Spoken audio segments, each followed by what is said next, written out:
right. So we're recording? I don't see it doing anything yet. Yes, it's recording in progress. Okay, so get away from that. Don't close it though. No. Bring up your other screen. Yeah, right there. You know how to do this? Yeah. You want me to do it for you? No, Jeff. Okay, there we go. Trust me. I'm ready. Hey, got a little bit of an idea. You can't see me. I'm flicking off camera now. Okay. Okay, just. Oh, I forgot my Trump hat, but that's okay. Yeah, so if I know our video, I would have worn something different. Anyways, yeah, let's do this and we'll just jump into it. I had a beer once. You want beer? No, I'll give it tea. Okay, this is called shit beer, folks. Shit beer, but it is what it is.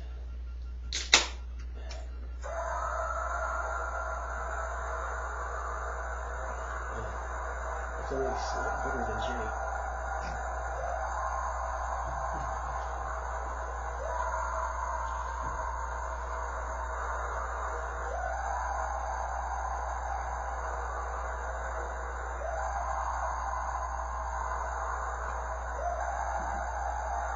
I'm Anvil. And I'm Jeff. And it's Let's Talk It All. Why, yes it is. It is. And we are back up. We're on a roll. I think this is the third Monday in a row we've gotten together. We are back. We haven't been like this since the first season. Yeah, and I remember the first couple of shows. I listened to them recently, and it's funny how nervous we were, and you know what I'm saying? Trying to figure out what Yeah, we're we doing. had some good conversations. Yeah. We had some good topics, Yeah. and I kind of lost on Dana White during one of them. Yep, Dana White. Dana White was starting to kick his ass, and yeah, you were pretty worked up over him. and then I still think probably one of our best shows was the Kennedy. Yeah, that was a great show. Assassination. Yeah. Which I find funny because there's a, I don't know if it's just popping up on my feed, but I've seen it the last couple of weeks in a row.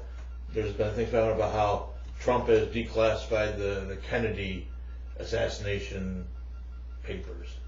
I'm like, he's already done that. Well, they did. That was some, already done. But there's still ones that he reviewed, or he had a committee review, and some of it's been released, but a lot of it still hasn't. So whatever they're still hiding. Oh, there might be more stuff going on. Yeah, I mean, there's people still alive that knew something of something, and that's what it boils down to. So it's tough because anymore everything's being recycled on social media, and things that were big news 6 months ago they're bringing back up. And yeah, it's like movies. They're all doing remakes of movies because they don't have any good ideas. Because and again, I don't know how you can't make good ideas, but they want to remake this and remake that, and just crazy talk.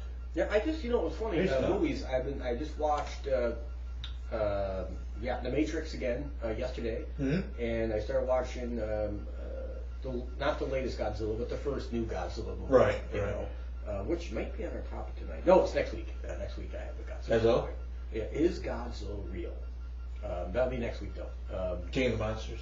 There may be some. Did you watch? You mean you watched? Maybe some evidence. Did you watch? Oh, we're on YouTube now, by the way. Hi, everybody, our YouTube audience. Oh, yeah, that's right. Jeff got the video done, so that's very cool. Yeah, that's very cool.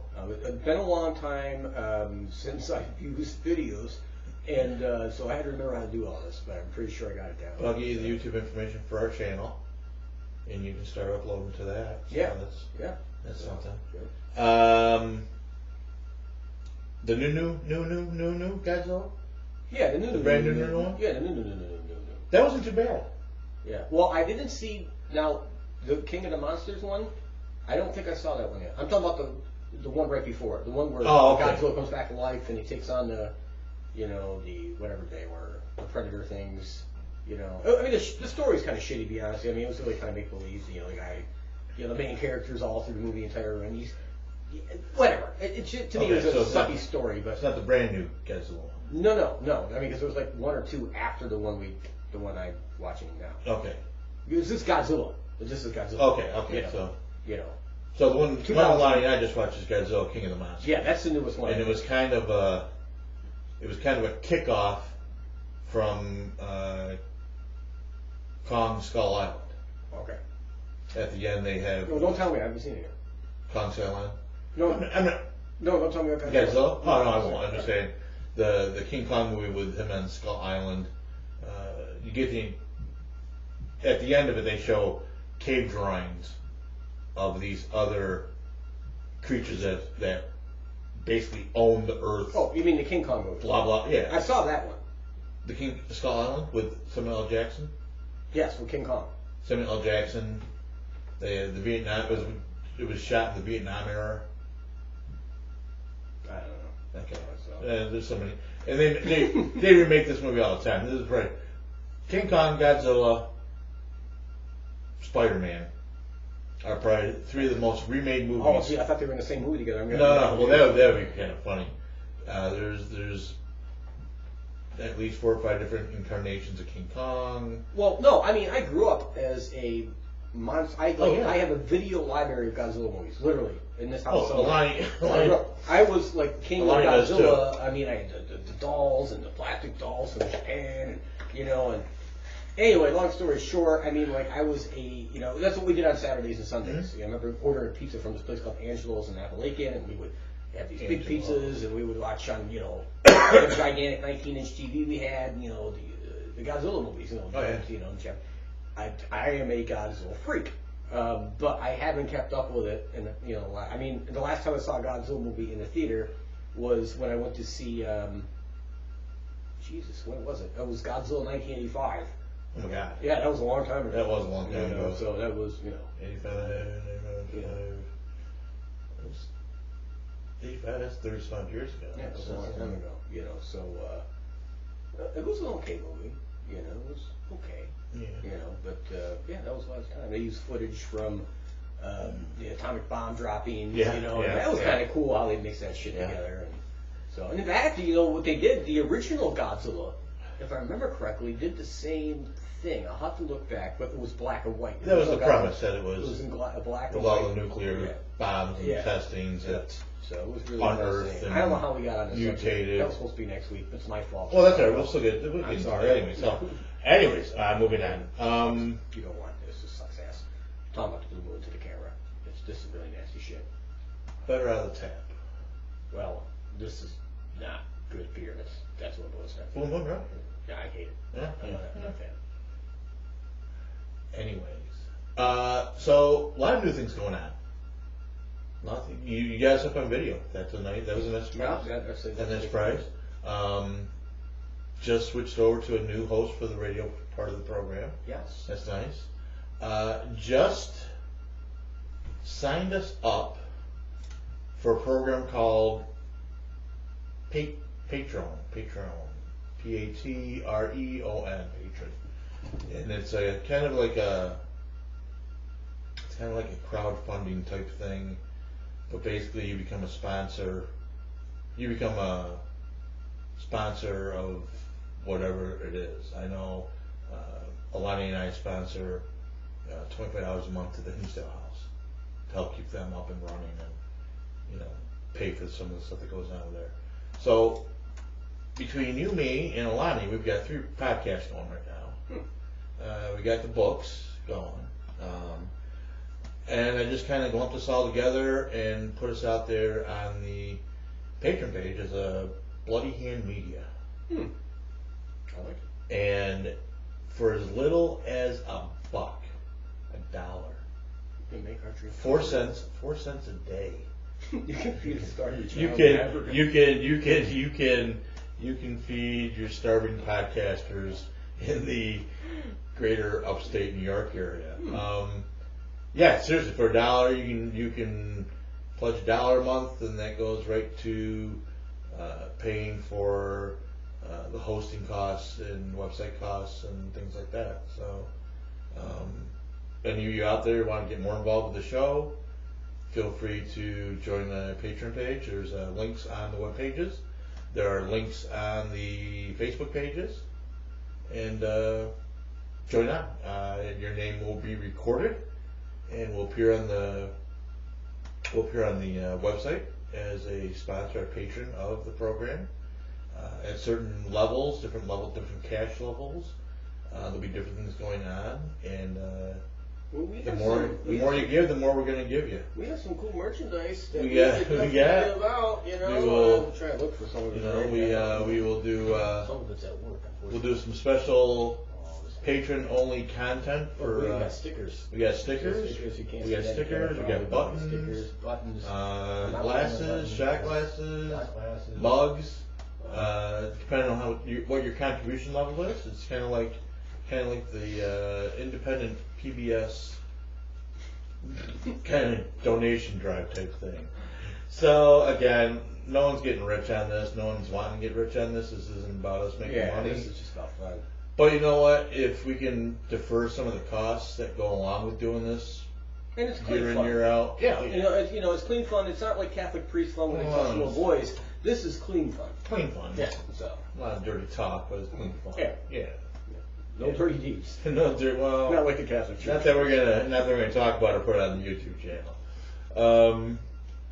So that's up. We got that up and going too. So no one's jumped on board and donating anything yet. But we have to kill that light because it kills the camera. And I forgot. Oh, that's right. There we go. Right. Yay! Derek, maybe won't be able to see me so much. Or my bald head. Actually, I'm sure there's a reflection off my bald head. So let's take a look. But now you can see, Stonewall Jackson will be easily visible to the folks in the camera. Kind of got a disco atmosphere going on right now. So, but nice. Really but you see Jeff? Just make sure you can't see Jeff. There we go. Can you see me? You can see the stars and bars hanging off the ceiling. That is absolutely lovely. I'm sure we'll catch something about that. But anyways. Getting a lot more things involved technology-wise.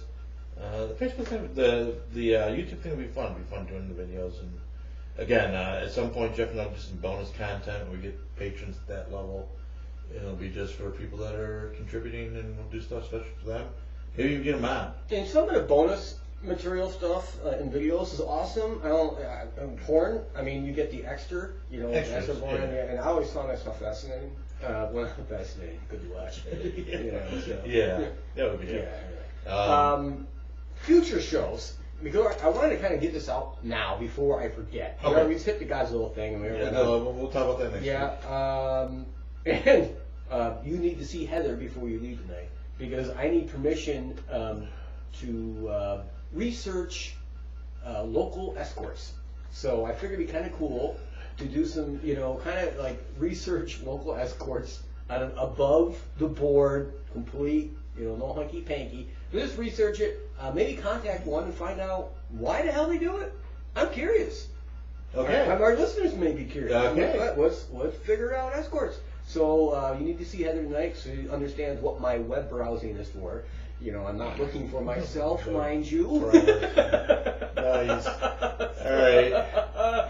But so we have to cover that. And then my greatest idea I ever had. Well, yeah, it is probably my greatest idea I ever had, which is pretty shitty when you think about it. But I came up with an idea, and this had to be at least 15 years ago, maybe 20. And I came up with ship figurines. And I'll have an example for the show so we can see it on video. But next show, we're going to talk about ship figurines. I'm not going to go into any more details than that. But I will have a ship figurine example ready to go. So this is going to be awesome. Okay. Not sure if it's an original idea, but it's an original idea. It's my idea. It's mine. I own it, and I actually got the website name already. Shipfigurines.com. Okay. So okay. Looking forward to that. Ship figurines. I think. Anyways, oh my God. What's going on? So today we're recording this, and it's Monday, October 14th. Which is an important day in American history because of what? It is technically Columbus Day. Uh-huh. And what did Columbus do? Columbus was an Italian. Italian adventurer, explorer, whatever you want to call him. And actually in 1493, October 12th. I thought it was 1492. That's when he started. Oh, okay. Took a while to get here. See, I actually know something. That's amazing. And I actually did a little research on this too. I didn't have to research it, I just knew it. Oh yeah, 1492. Awesome. Yeah, little poem we all learned in school. I don't know if I doubt they learn it anymore, but 1492, Columbus sailed the ocean blue. Yes, that's it. Oh my gosh. Yeah. That's old. So in 1493, October 12th, 1493, he landed in what is now the Bahamas. Pina colada. So landed in the Bahamas, and that's where he kind of didn't land. That's why they say he landed. He landed in the Americas. So it wasn't the Plymouth Rock thing that happened 200 years later. But he landed in the Bahamas, It was and Mayflower, then right? that was Mayflower. Yeah. Okay. And then he kind of from there moved on to what is now Cuba, and he was actually governor of that little island for a while. Until Castro came along. Yeah, that was a big jump. It wasn't until actually his third voyage west that he actually landed in what is today considered the continental United States. He was actually trying to find a western passage to Asia. When he landed in, see this, Columbus is. It's funny because when he hit the Bahamas, he thought he had found Asia, and when he discovered Cuba, he thought that was actually Japan. And he was all confused. It wasn't until he made his third trip and finally landed in, like I said, what is today continental United States, that he realized that probably not in the right place. So the reason I'm bringing this up, and Columbus Day, other than a big day for sales and day the post office is closed, banks are closed, things like that, has gone into a lot of controversy now. That a lot of places are trying to push for indigenous peoples. It's actually, it's funny you bring it up. Indigenous Peoples Day. On my calendar at work, we have these Apple computer things, which I hate, by the way. But it says Columbus Day, and then on the calendar it says, and it's not through my company, it's just through nothing to do with my company. And then it says Indigenous People Day as well. Right. So I'm like, what the hell is that? So I'm trying to hit the link to figure out what the hell it was. I didn't have time to really. I had other things going on at work, so I can't play with that. So I had really work to do, so I had to do it. But. And from what I can tell, and again, I researched a little bit, but Columbus basically late 1400s found America, found the continent that would be America. And it was that he kind of opened up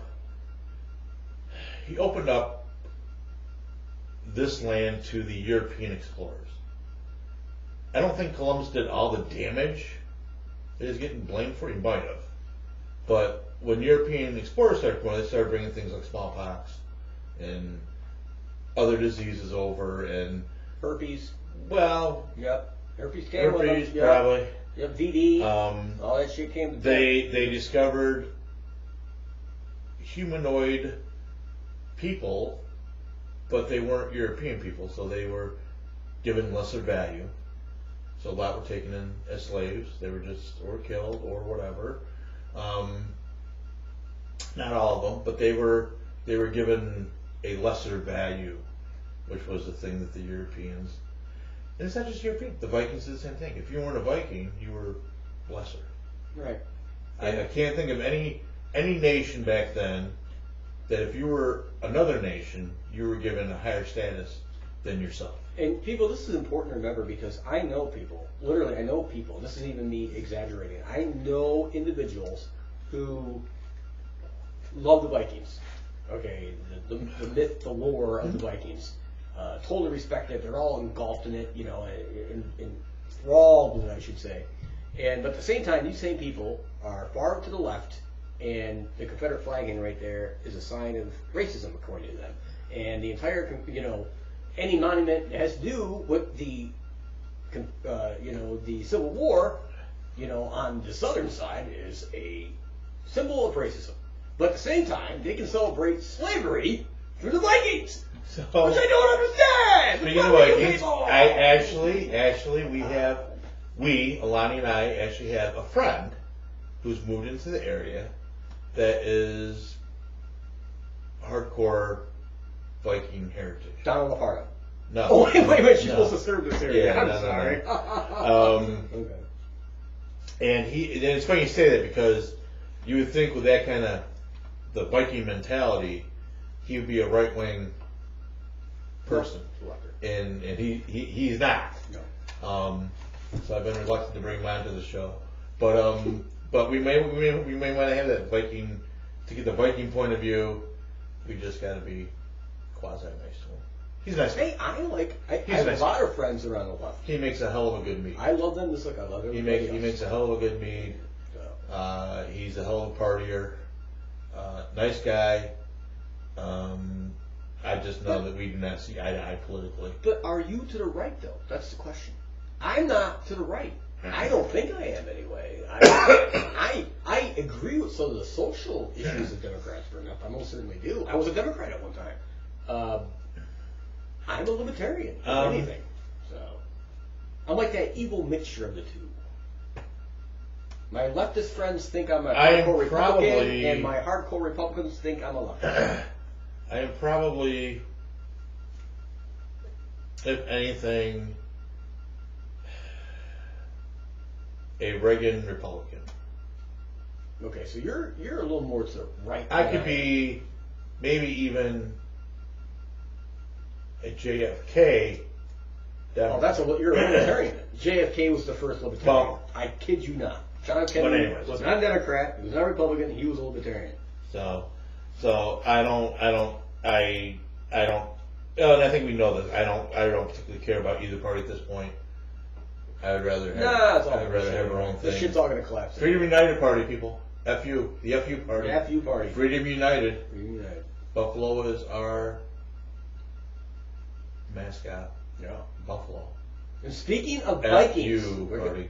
Speaking of Vikings, did anyone see the ass-kicking Kirk Cousins cave the fucking Eagles this weekend? No. Holy shit! 4 touchdowns, Redskins won. 330 yards. I don't give a about the shit Redskins. They suck. Vikings, Kirk Cousins.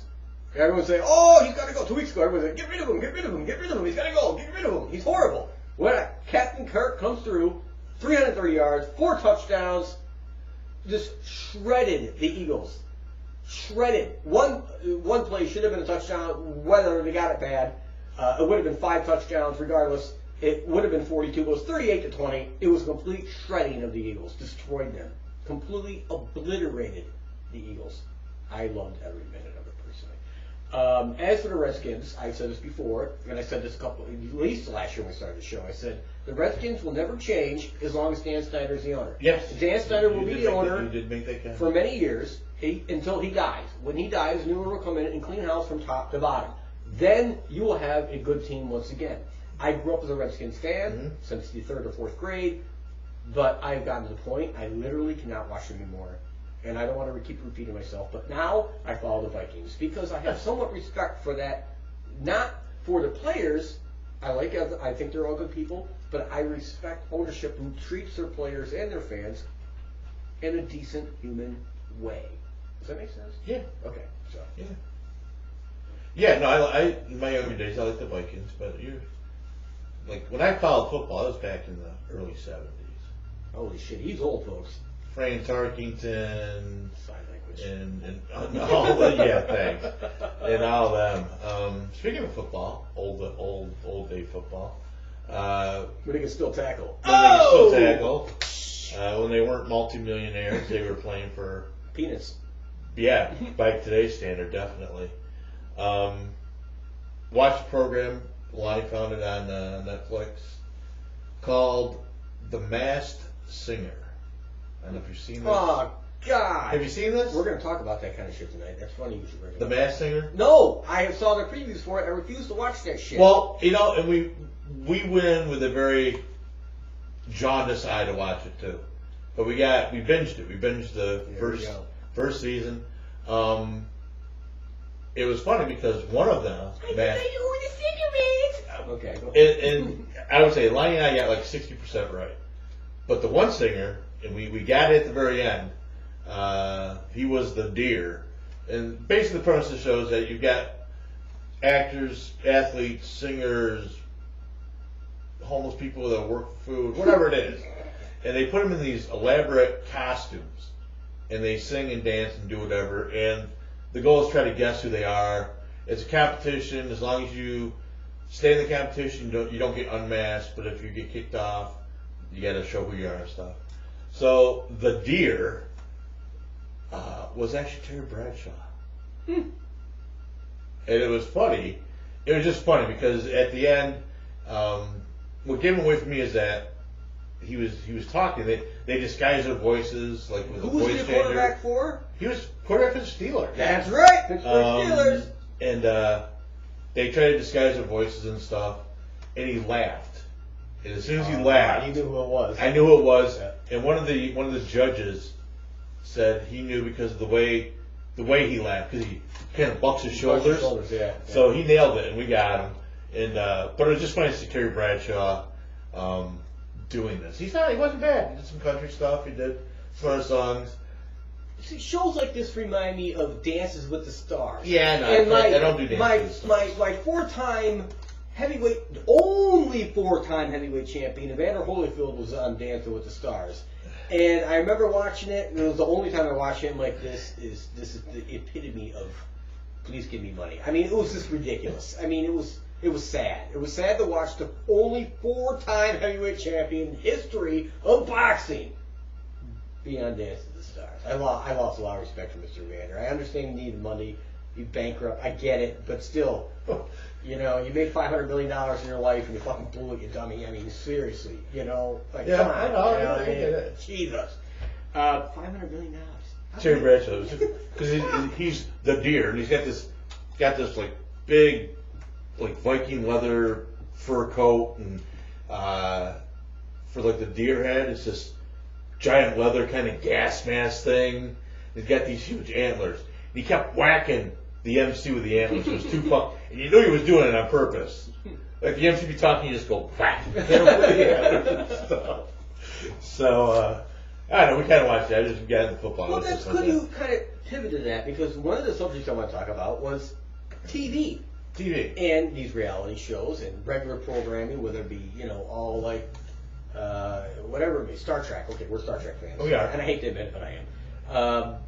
But it kind of goes on to my process was the TV when it came into homes in the 50s, okay, and then came into color. And I think Star Trek was the first colorized TV show. By the way, folks, you didn't know that it was. Did you know that? Once it was a series. Yeah, once it was a series. The original pilot wasn't. No, but the original series was the first colorized TV show in America, in the world, actually. Anyway, long story short. So now it dominates. You listen to office talk, okay, if you work in an environment of that. You'll listen to people talk about the zombie show this, and the blue is the white or the orange is the blacks this, or whatever it may be on Netflix or Hulu or whatever they're watching. That's what dominates conversation. It's not about, what good book did you read today or last week? I bought 2 books this week. I bought, I did. I bought Stalin, Waiting for Hitler. Okay. Which is like this thick. And this is not a exaggeration. I was going to bring it down to show everybody, and I forgot, obviously. And then I bought a UFO book that's brand new. Actually has interviews with, 3-star generals like General Exxon and stuff like that. Okay. About their involvement with the top secret UFO program, which I haven't even started yet, but I'm dying to. I started the Stalin book because I'm very interested in history about Stalin and Hitler and Trotsky and all these characters that formed Churchill. Everybody that formed that particular era. But the point I'm making is we lose ourselves in these fantasy worlds through the TV. It takes our minds off the reality around us. Because let's face it, and I watched The Matrix, and maybe this is where these questions are coming from. Reality kind of sucks. Think about it. Yeah, it does suck. You watch the news, and you hear bad shit all day long, and and you listen to these environmentalists, the shit, the world's going to end in 10 years at this point. All this bad shit's going on, and then you do a little research on your own, and you understand, fiat money, and our money's not backed by anything anymore. It's our ability to produce, which is bullshit. And the U.S. dollar backs the entire world, and you're like, oh my God, your class is coming, and then your mind goes, ah, and then you're like, I gotta watch Star Trek. Yeah, I took my mind off the shit because if I don't, I'm gonna fucking crack. Yeah. Right? So, it's just kind of fascinating that TV has taken this role in our lives to alleviate all this pressure, mentally, because reality really kind of sucks, You go home to your spouse, maybe you're not getting along, maybe they're sleeping with someone, maybe, oh my God, maybe I'm just sleeping around or fucking around me, maybe they have a drug problem, maybe they have an alcohol problem, whatever may be going on, or maybe you're not getting along with relatives, right. Whatever. There's all this pressure on our lives, so when people turn on that TV, they're escaping, from that reality they're living in right now. Does that make sense? For that 1 hour or 2 hours, they're out, man. They're like, fuck it, I'm checking out. Yeah. This is like a really fascinating kind of thing when you think about how our mental capabilities, and our subconscious work. Mm-hmm. Yeah, that's all you got. No, I agree. I think I don't want to say it's by design, but you're right. In the more that goes on, the more time it goes on, the worse the news gets. The more people escape into these fantasies, these realities. Speaking of news. Oh my God! Did you see it today? Go on YouTube, folks. Which news? Well, this is news in general. It's Okay. not on CNN. I can guarantee you that. But so a guy, I guess he's a reporter. He works for CNN, freelance, whatever. Goes into like a CNN meeting, like the head fucking guy, CNN. Yeah. That's been got the fucking video camera. That's been all over. Just blows it up. And it proves what I said. Goes back to my prediction. Fake news. Trump was 100% right. You can't say he wasn't, folks. Sorry, but the guy was 100% right about CNN. 100% bullshit at this point. Yeah, they just went about. It's not debatable anymore. It's not even close to being debatable. Yeah, he was. If you're debating it, you haven't watched the video, and honestly, you haven't done your research. And I'm sorry, I love that you're watching the show, but you're an idiot if you think that because you haven't done your research. Well, not an idiot. That's not fair. Do your research, then come back. He was a video technician, and he was there working, and just got to the point he just couldn't take it. He thought it was a great opportunity to work for the company and do his stuff, and it was just so slanted and biased. Yet they claim not to be. Right. And that's all that has dominated the news, the talk shows, the conservative talk shows has dominated that today and probably tomorrow. Actually, I was listening to an excerpt from it on the way over here tonight on the Levin show. So, this is. And then and then top of that, and on the other side of things, Ellen, the TV show host, hanging out with George Bush. Yeah. Now, see, I don't like the woman to begin with. It's nothing to do with her sexuality or anything, but I just don't like how she thinks about things. And that's fair. People don't like how I think, and I get it. That's cool. So I'm not a fan. But you know what? What I don't understand is with the lefties. We knew Ellen always liked Bush. We knew Ellen likes to eat Bush. So why is it a fucking mind blower that she's hanging out with a Bush? I don't get it. She loves Bush. That's an old Bush. You knew she loved Bush. What's wrong with you people? Am I wrong? Yeah, Am I wrong? I don't know if you're. I love Bush. I don't know if you're right, but you're not wrong. I love Bush too. I don't know if you're right, but you're not Bush wrong. is good. Yeah. I love Bush. I think it's a matter of that. Shrimp Bush is good too. It is. It's the fact that a leftist or a lefty or someone that perceives being a lefty isn't towing the party line 110%. Right. See, here's my theory on George Bush. Take all the funniness out of it. Jr. I actually did not like the man very much. I was a big John McCain supporter. Thank God he didn't win. Nuclear Holocaust. Wouldn't even be here right now talking about this show, by the way. McCain was a nut job. Complete. Folks, I worked on the campaign. Trust me, he was a fucking nut job. And that's the reason why they waited so long to make him the nominee, the Republican Party, by the way, just so you know. But Bush, I did not like him. because of his father, and that really isn't fair, because that's kind of like saying, you know, you can't like somebody because how their parents are. You know what I'm saying? You can't. That's not fair. And I was very judgmental. And I definitely didn't like Dick Cheney. He was definitely a piece of shit. But, you know, Liz Cheney's not far behind. Piece of shit to his daughter. But George Bush Jr. is actually not a bad man. Like, I've done a lot of research into the gentleman, and I got to understand him in a more defined way. His father was a complete douchebag. Him and his father didn't get along at all, like zero. In fact, his father was pissed at him for running for president because that was supposed to be Jeb's job. You know, I mean, like it was.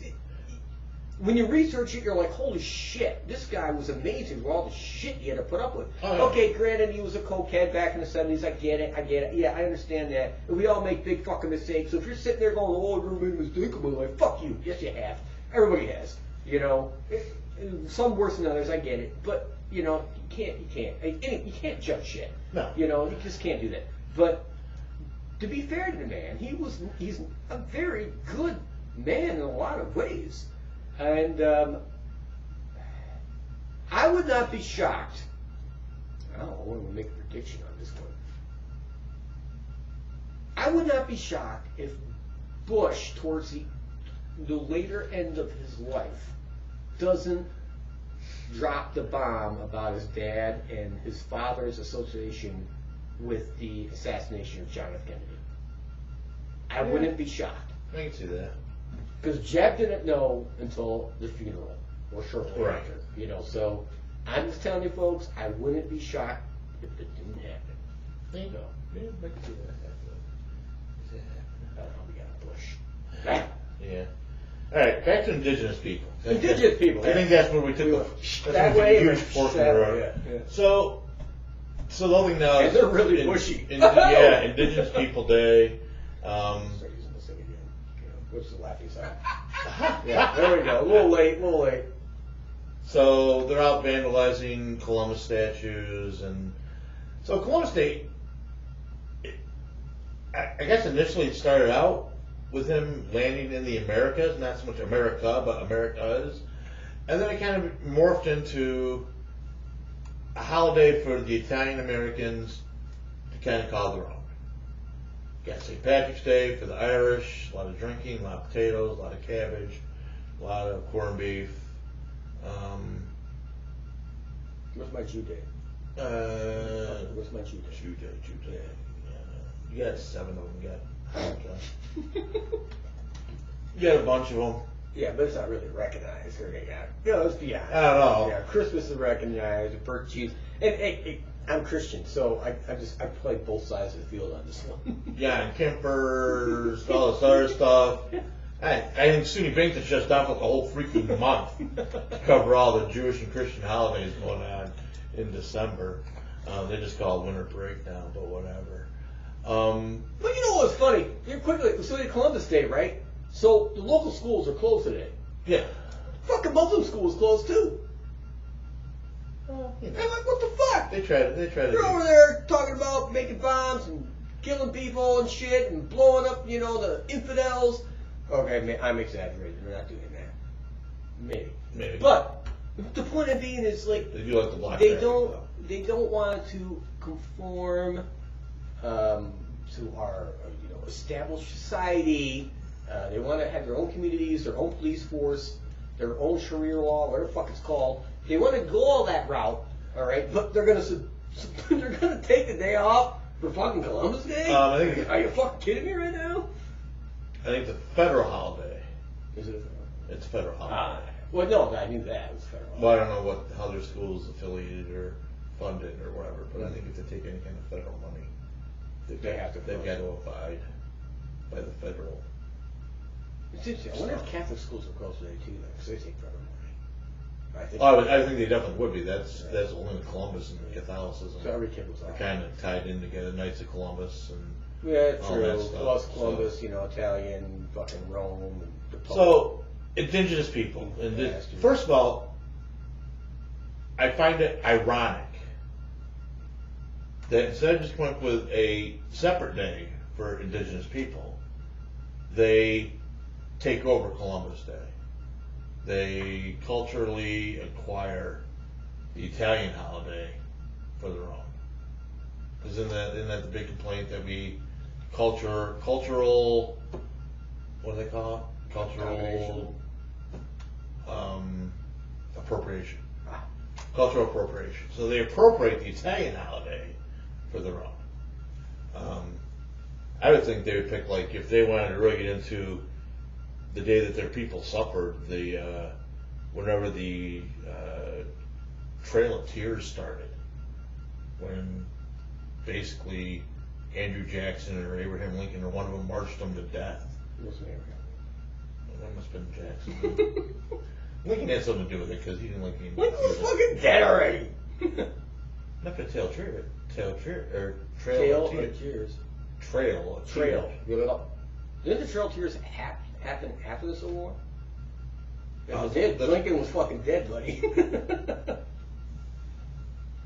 I'm trying to do a show on this now. Well, yeah, we are, because I can't remember which president. Because one of them. But you know what? But basically, Trail of Tears marched them to death. No, I get that, because you know why? Because a great group called Europe did a fucking fantastic song called The Trail of Tears. It was on their #1 fucking selling album, which is I think it's in the top 12 selling albums of all time. What's it called? You know what group I'm talking about? Europe, right?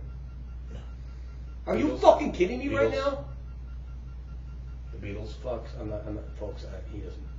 Holy shit. Okay, writing this down. What band came out of Europe? Europe! They were called Europe! Oh, they were called Europe? Those I thought you said they were out of Europe. No! Well, they were. But that's why they were called fucking Europe. Yeah. Well, I mean, I don't know what you're talking about here. Europe. Oh my god. Look it up. Look it up and listen to music. You're going to be... It's one of the best albums ever made. I might recognize when I hear it, but I don't recognize it. It's from the 80s with the long hair and shit, and they were fucking amazing. The lead singer had a voice, you just... Oh my god. Amazing. Okay. Yeah. Great. So, I guess my biggest problem with all this, and this goes back, and I'm sure we've hammered this out in other shows.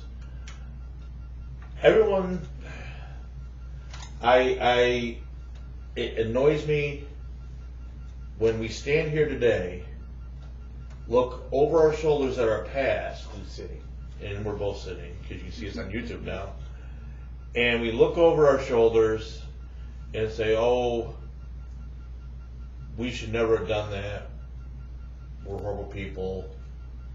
It's Monday morning quarterback in horror history. It is because unless they say it's not the destination, it's the journey, and that's absolutely right. Because if we changed anything in our journey, we wouldn't be where we are today. Sure.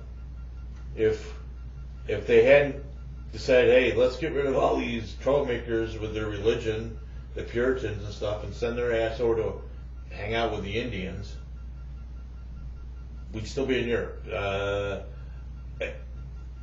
And I'm gonna put it out there, and you can bitch all you want about America was never great, we never did this, we never did that, and Europe is a mess. I know there's been some big developments out of Europe overall, but when you look at the world as a whole, and this may just be my American bias, but when you look at the world as a whole, most of the big achievements in the last 100 years have come out of this country. I get it, there's been things that have come, but... Can I stop you on that point? You That's can. an excellent point. I'm going to tell you why. I'm probably off, but you can. I'm going to tell you why, folks. This is an excellent point. So, get to a subject we're going to get to a little bit later in the show. Is you just said in the past 100 years, achievements come from this country, which is absolutely true, by the way. And what's fascinating about that is if you took the year, let's say 1950, and we're going to compare it to the year 2000. So just in that 50-year period. 50-year period. And you can actually research this yourselves, by the way, folks. Look at that 50-year period, and you're going to see that mankind has jumped in human technology in that 50-year period, okay, more than the entire human history combined before that. So you could take all human history up to 1950, combine it, and then take the 50 years from 1950 to 2000, okay, and that 50-year period, We have leaped in technology more than all the time combined before. This is not a joke. This is not my math. This is by people with PhDs way beyond me came up with this. This is a freaking mathematical fact. It's mind-blowing when you research it. And it ties into another subject later, but go ahead. So, I guess the point I'm trying to make, and what I'm trying to say, what I'm trying to express is, if it weren't for the America we were, when we weren't supposedly great, we'd be so far behind. I mean, we talk about cultural appropriation and things like that, and you know, let's take the continent of Africa. So, with the exception of Wakanda, which is somewhere in Africa, it's hidden by some force field that the Black Panther created. Wakanda was the only African nation that really surpassed technology. The rest of the continent, not so much. They got diamonds, they got gold, they got platinum, they got vibranium, they got whatever. But they haven't. But the country. You can't grow food in fucking sand. You can't grow food in fucking sand. So Africa's got all this going on, but they don't seem to get it. You know, Tesla. Tesla was a great man. I agree. Nikolai. But why did he get eclipsed so hard by Edison? And well, and part of that was capitalism. Right. Tesla was all about giving shit away for free. Edison, General Electric, that was all about making money. I get that. But was he that much of a lone wolf in that and he had some great stuff going on. But it was the American drive, the American capitalism, it was that bloodthirsty whatever that propelled the world of electronics, electricity, the modern age, into the modern age. Yes and no. Okay. Go ahead. I'm listening. I find it very agitating that all these people that are benefiting from their life in the United States to point a finger and say, well, this country sucks. I would say then get out. I mean, seriously. If you're not happy here, if you are that ungrateful for your opportunities, then go back wherever you came from. But I'm thinking wherever you came from must have been really kind of suck. Wherever you came from must suck so bad that you come to a country that you say sucks so bad that you want to make it like the country you left that sucks so bad. Yeah, but there's people that were born here There are a lot of people think born here. the same way that, point out like the Monday morning quarterbacking on our history. And I would say to those people, I say, okay, great. Okay, you're pointing out all our mistakes in the past. Good for you. Any genius can do that. Okay? Anybody can do that. Anyone with a thought in their mind can do research into our history and understand where we fucked up. Got it. Good for you. Okay, so going on that, instead of pointing out the mistakes of the past, contribute to something to the future. Right. Instead of, oh, bitch. Okay, shut up. Now, what can you do for the future? Yeah, exactly. That's how I look at it anyway. And the future doesn't mean tearing down everything that built us up in the past. Like I said, I think the last show or whatever, I get you. I get you. We shouldn't pollute any more than we have to. We shouldn't be, they should make the 6-pack tabs biodegradable. They should, whatever it is. But don't sit there on the back of your parents and your grandparents and your great-grandparents' prosperity, and don't sit there and be pissing on them and just saying it's just rain. Pissed on my back. Tubby Train. Pilgrim. You know, that's like. All Josie Wales, great movie. Josie Wales. John Wayne. John Wayne. John Wayne's alma mater. USC something. No longer recognize him as a great American. You people are fucked in the head. Fucked in the head. Again, you can't go back 50 years. You can't go back to 1950 with 2020 current moral standards and tell these people that they're wrong. This is how you evolve. You can't go back and bitch at the tadpoles for the way we turned out. True enough. I mean, that's what you're doing. You're basically going back to you're saying, well, you know, I don't think we turned out right, so I'm going to go and, you know, kill a bunch of tadpoles because we came out of the slime wrong. True enough. For those that believe we came out of the slime. At all. You know, or, you know, Adam, Eve, the snake, whatever. I see guys on YouTube that do shows looking through their notes, so I'm just going to do that right now. Can you look through your notes, make it look at? My Kramer So yeah, I just find that irritating. I find the whole indigenous people thing. The indigenous people, as much as the white Europeans like to kill the indigenous people like to kill indigenous people. Yeah. And I think that little tidbit of history is quickly brushed over. There were some very violent and bloody tribes out there that do not hesitate. Do not hesitate to kill. If you were not part of the tribe, you were a slave or as good as dead. So I think indigenous people that live in glass houses shouldn't be, you know, throwing tomahawks indoors. Absolutely. Is that in your notes? Glass houses throwing tomahawks? No, That's not in your notes? That's definitely not in my notes. Let's see, what else we got for the first hour that we're here? Paranormal wise. This past week in Salem,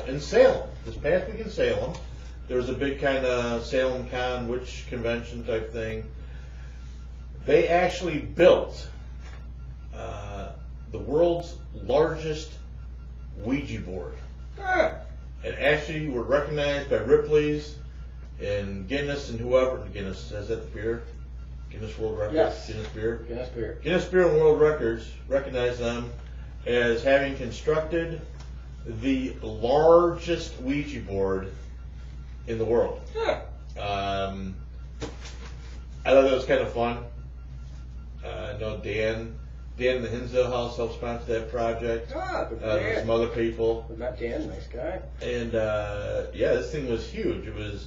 It took a tractor trailer load of, they looked to be about 8 by 4 or 8 by 5 sheets of wood that were decorated and fitted together like a big giant puzzle. And they made a big giant Ouija board thing move around, and biggest portal to hell ever constructed. So congratulations on the world record. I'm not sure what they're going to do with this thing now. They should make that a permanent attraction someplace. But yeah, that was kind of fun. That and Zach Bagans did his second show on serial killer spirits, and this time he was going after John Wayne Gacy. Oh my God! I guess the clown. Yeah. I guess that. Yeah. No, I didn't know you were going to say that. That's what's funny. Yeah. And I didn't even listen to it. So yeah. Powers people. So John Wayne Gacy, and they went to the prison, and they went the old prison, Joliet, Illinois prison that's been abandoned, and where they processed and eventually executed Wade Gacy, the clown, the killer clown. And they spoke to, this was the funny part, they spoke to the doctor / psychologist that dealt with Gacy towards the end, and whatever. And she actually legally owns John Wayne Gacy's brain. Oh, sugar. She's got it sliced in sections. It's in a little Tupperware container she keeps in the fridge. And she actually let Zach hold his brain. That's far out. That is far out. Fucking Zach. Anything for ratings. So I guess now Zach's trying to bid on it and buy the brain. Add to the museum of bizarre shit he has. And so I really wasn't paying that close attention to the show. He's not a hobbit, folks. He is not a hobbit, but he's actually a nice guy. No, he's a douchebag. Okay. I thought he was nice. I've met him a couple times. I like him. He's a douche. He's a douche. Just bad for business. But anyways, gets hell of a rating though. So we talked about that last show about the fakers. Yeah, the fakers. What else you got for us? All right. So where are we? We're at a shot point. Okay, we're going to do a shot, folks. What are we doing first, Mr. Co-host? Let's do the Dr. McGillicuddy's Cherry. Dr. McGillicuddy's Cherry. I like cherries, yes I do. I don't remember what all these things do, so that. Oh! Yeah, that's for the shot right there. And then there's supposed to be a whistle one somewhere. Alright. McGillicuddy, Cherry, Dr. McGillicuddy. Here's to swimming with bow-legged serial killers. Good. Alright.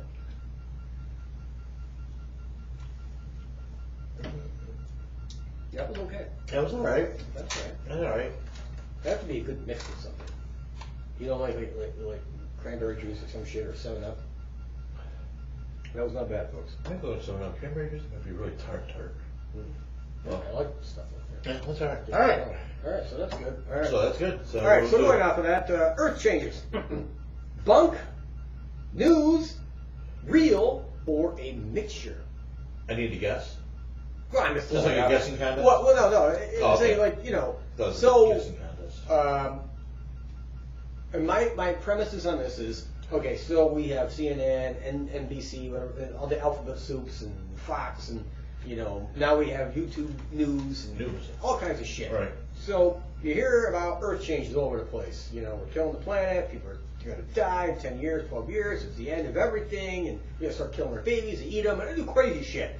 And so what I want to know is, are we more focused on the environment because of the news? Meaning we spread news faster. So when there's a major disaster that's environmentally connected, we see it everywhere. So in our minds, we're thinking, holy shit, the Earth's changing, we're fucked, right? Or is it because... Never thought about that. Yeah. Is it really happening? Is it really happening? Right. Or is it because the news is twisting it, not in a bad way. When I mean by twisted, it's not fair to call it fake news. Because it's publicized more. Not public, you know what I'm saying. It's publicized. Thank you. That's the word I'm looking for. Yes. So it's just out there more, and it's reaching more people. So in the mindset of human beings, we're like, holy shit, shit's getting bad. You know, is it a mixture, or is it one or the other, or what do you think? That's what I'm going. Fair enough. Okay. That's it. Yeah, I was just kind of curious. What do you think? I think it's a mix. I think it's a mix. I think you're right. I think the fact that everything now, and I think we've hit on this a couple times, at least on different shows, because everything is so instantaneous. The internet, YouTube, Facebook, social media, everything is so quick and so immediate that things that used to take days, maybe even weeks to get out, filtered out to the masses, now happens in a matter of minutes. It's over tweet. Minutes. Whatever. Tweet, YouTube Facebook. Video goes viral. Yep. You know, it's posted 3 hours later. It's got 1.8 million views. So basically, you're saying, are we creating our own monster? Well, not maybe our own monster, but creating our own fear of the future. You know, feeding that fear. Feeding it. Yeah. You know what I'm saying? So. I think there's a lot of fake news out there as well. No, definitely there's a lot of fake news. A lot of fake news out there as well. Whatever I pointed out tonight. Things that aren't researched, things that aren't checked, and that's where the speed comes in too. That's because everything's so quick now, if you don't move quick with it, then you're the last one to get the story. Then you're the idiot. Yeah, exactly. No one's going to check. No one's going to read. Right. What I hear, there was footage last week presented by, I want to say ABC, Nightly News, and it was presented again in the morning show, Good Morning America, whatever they do, of Turkey bombing Syrian positions. I don't know if you heard of this. Yeah. Come to find out, now you can see where you might get mistaken. Come to find out, this was actually a weapons demonstration in Kentucky. Yep. They used footage of a weapons demonstration in Kentucky, and that was being presented as Turkey bombing Syria, or Syria bombing Turkey, whatever it was. But no one bothered to check. No one bothered to figure out that they were in Kentucky. I don't know, again, how that happened. But I can see, because if you look at some pictures they take of Los Angeles, San Francisco, you swear to God you're in one of the shithole countries that Trump talks about. Yep. I mean, even though they've banned plastic straws, you can still use the local sewer grate as a bedpan. So I think it's kind of a double-edged sword. I mean, it's great that we're getting the news out there. It's great we're getting the information out there. But there is because I guess of a necessity to get it out there quick, they've kind of put to the side fact checking. It doesn't exist until after the fact. Right. And then, and this is even when the news got out there slow. Even when the news was proven to be wrong, the retraction's always on the second to last page. Yeah, and you don't see below the fold. Yeah. In really, really the small damage already print. done. Yeah. You know, and this. I remember one of the first instances I remember of this happening, and it wasn't caught, literally because news wasn't where it was today. The media wasn't where it was today. So it actually took like months for this shit to come out, maybe even a year. But when that woman was dragged in front of Congress, not dragged, she volunteered. You know, right before Desert Storm happened, it was Desert Shield, and Kuwait was invaded, and Saddam was sitting there, and she was talking about she was raped by Iraqi guards, all this other shit she just threw. And it turns out, a year later we find out, okay, A, she was never raped. B, she was the fucking king of Kuwait's daughter, one of his daughters, and she knew what she was doing. We knew what she was doing. The Congress did, certain members of Congress, to push the war. We got to go. We got to make this a sell to the American public. This Desert Storm idea. So they used her as a prop, and she went along. She wanted her country back. She wanted kicked out, but she played her part. Yeah. She was never raped. She was not some peasant. We know for a fact it's a fact.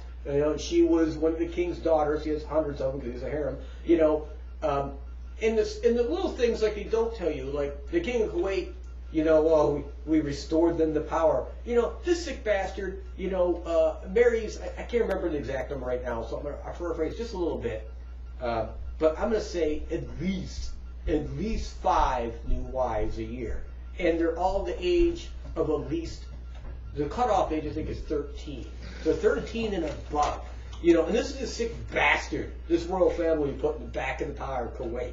All right? So this is where I think I first saw, how the news media doesn't do the research anymore. And people fail to forget that journalists, and I use that term so loosely anymore because they're not journalists anymore in any stretch of the imagination. Even the local guys suck balls and women. And I could point out so many examples locally, it'd be mind-blowing. But, journalism, these journalists will go out to Congress, or go out to dinner with Congress and the senators, and they'll sit there and have a meal, and the conversations will happen, and arrangements are made, and little deals are made to paint a story a certain way. This is what goes on in America. This idea that we have this free press. Yes, we have a free press, but it's It's not factual. That's why, Trump nailed it. God, I hate saying it. He nailed it when he said fake news because so much of it is fake news. It's make-believe. It's magical bullshit. You might have watched fucking Harry Potter and get more fucking facts out of that than you would the fucking CNN. Okay, I'm off my tangent. So, and Jeff's right.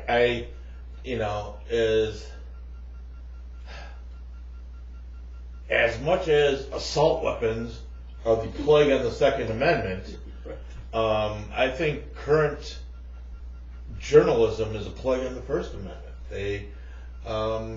Kavanaugh confirmation. Oh my gosh. What a disaster. Digging up women, saying he touched them, he raped them, he talked dirty to them, whatever it was. Yeah.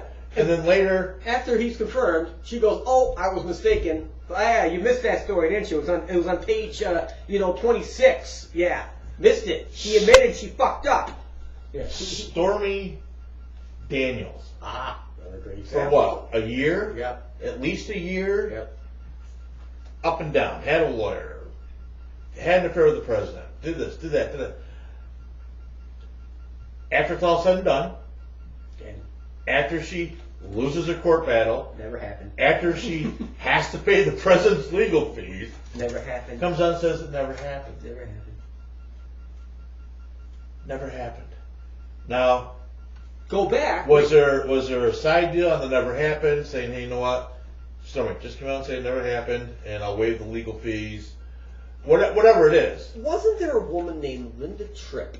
Wasn't her name back there? Clinton. Tripp sounds familiar. Yeah, Linda Tripp. And it's funny because I always believed the woman. So, just out of curiosity, I went back to YouTube and I watched some. Wait. Republican. I watched the videos of Linda Tripp when she came out against Clinton, right? Okay, and Clinton did this, Clinton did that, blah blah blah. Bill, okay. This is when the guy is running for president, becoming president, whatever. Every single far left fucking wing talk show out there came out and just destroyed this woman. Innuendo. They didn't do any research about this woman. They just, we've heard rumors. We've heard rumors. She's seen a psychiatrist. Yeah. It was obviously the left-wing media was in the Clintons' corner. There's no doubt about it. They destroyed her purposely. They destroyed this woman. It made me, after all these years, re-look, because I was a big Clinton supporter, by the way, and I hate to admit it, but I was. So I had to re-look at all this and go, holy shit, I was so wrong about that. It's unbelievable. The guy really is a douchebag. He probably really does have a half-black son and a half-black daughter. This guy was a dirtbag.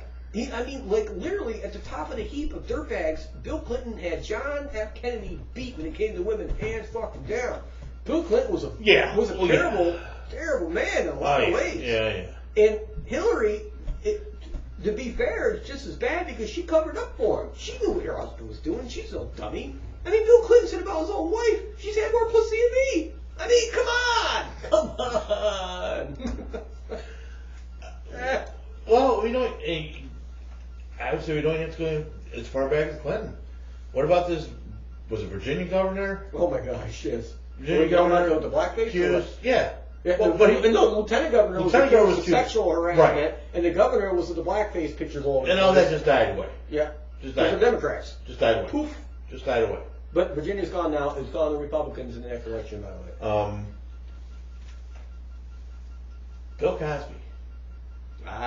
See, now this I'm putting poop in it. So this is one of those stories. Never. I can't wait for it to finally come out. Where's the cap in your ass, that Albert? Okay. I'm not sure if he was a sacrificial lamb or if someone's just looking to. I don't know why it was so hard to get rid of this guy. Bill Cosby's what, 70, 80 years old? Yeah, he's up there. And now all of a sudden, after decades, I'm not saying I'm not justifying the accused behavior. But how can this icon of, and again, or was it meant to destroy one more chip at American values? And he what? First of all, he was a black man, and he was a black man that was setting incredibly high American standards, family-wise, moral-wise. He could be funny without being raunchy or swearing, all these things. And then in his declining years, we're going to haul this all out that he roofied these women and send his ass to prison.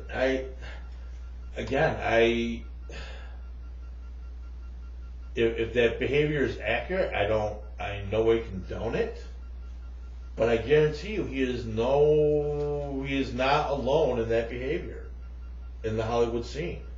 Well, no. And if Bill Cosby's doing it, some of these other depraved motherfuckers that aren't afraid to hide the fact that they're depraved motherfuckers are doing it too, and they're getting away with it. I almost bought a book. It's funny, when I bought the other books, I almost picked up a book by one of the women that was in the sex cult, by that genius there. And I am going to buy that book because it looks very fascinating. She spent 15 years in it, or 12 years. And I really want to read that book. Not because of the sex stuff, but because I just want the mentality of how they get involved, how do they brainwash you. I'm really curious about that. And it looks like a really great read. And it's reality, folks. It's not your Game of Thrones shit. This is reality. And so I'm very fascinated by that. But it goes back, there are so many sick people in our government and in our entertainment system. It's unbelievable. And maybe this is why I stopped going to movies. I don't want to pay these son of bitches anymore for values that they don't share with me. They don't share the values that I share. So why would I support them by giving them money? You know what I'm saying? Why would I do that by paying their paycheck? It's stupid.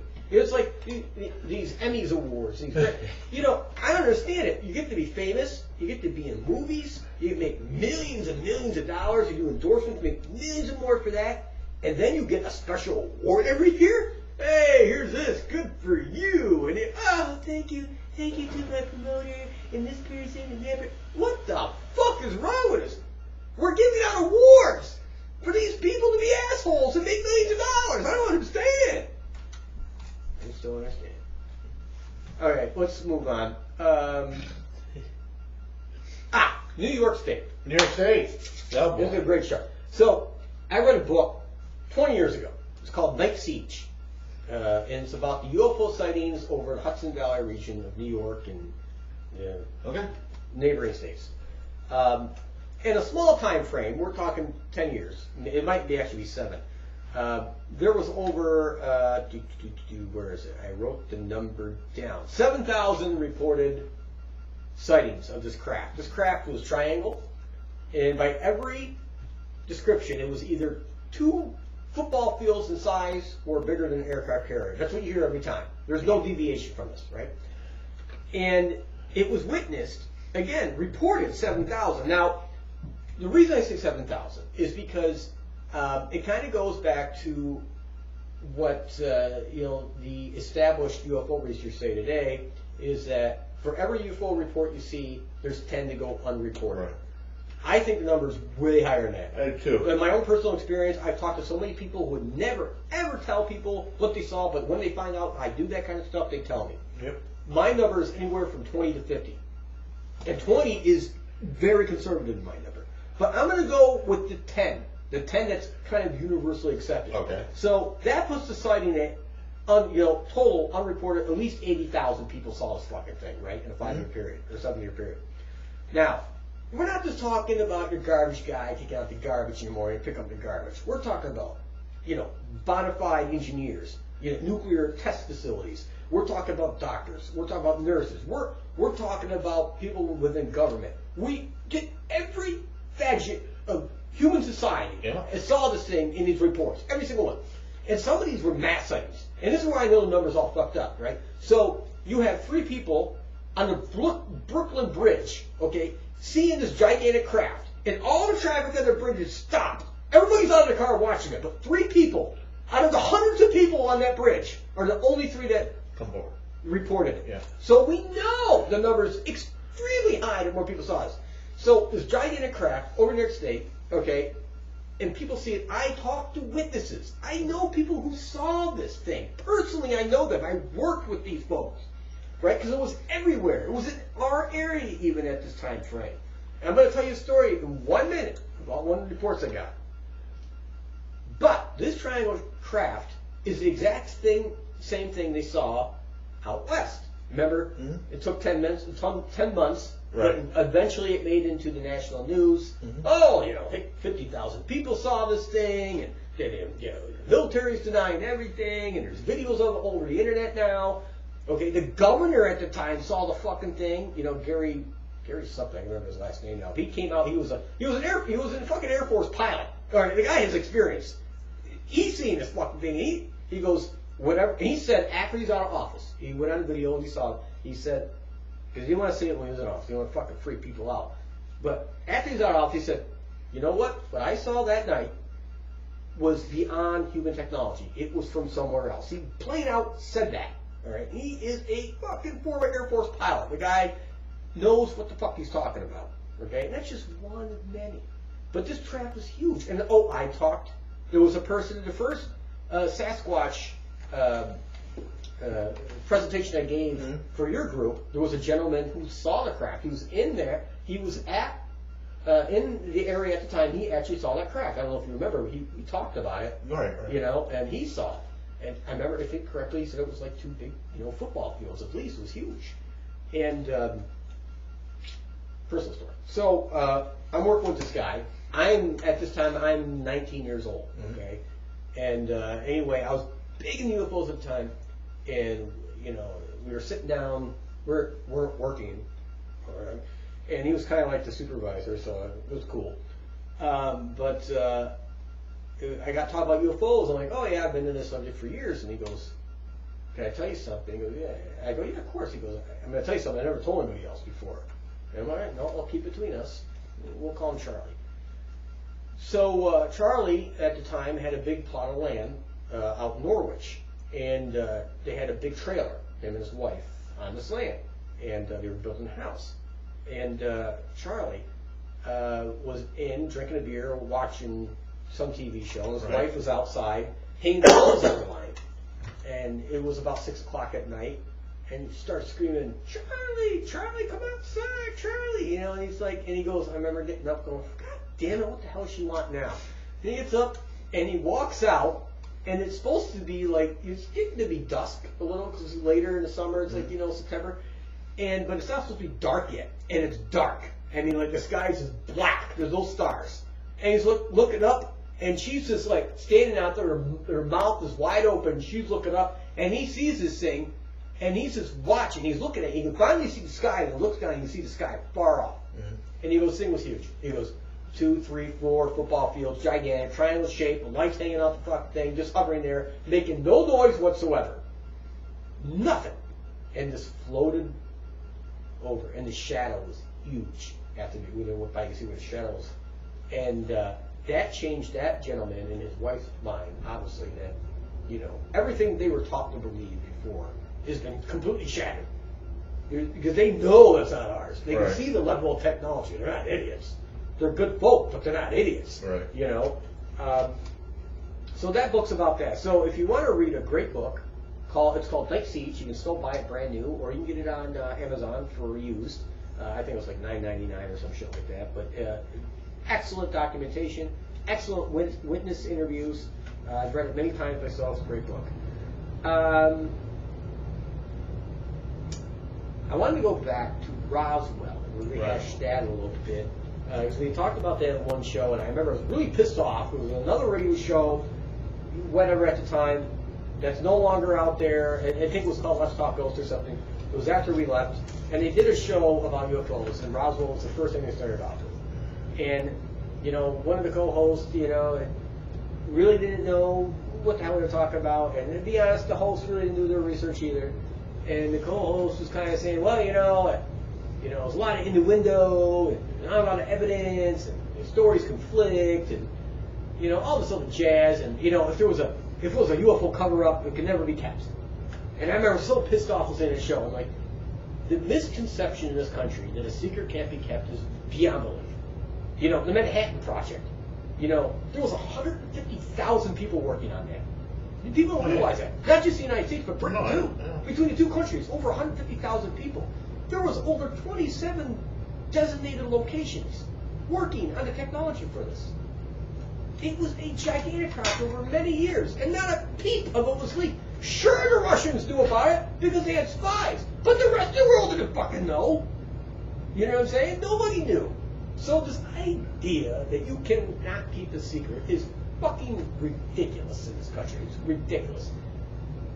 Use that as one example. Yeah. Okay, so moving on forward. So Roswell. Let's not be worked up about that.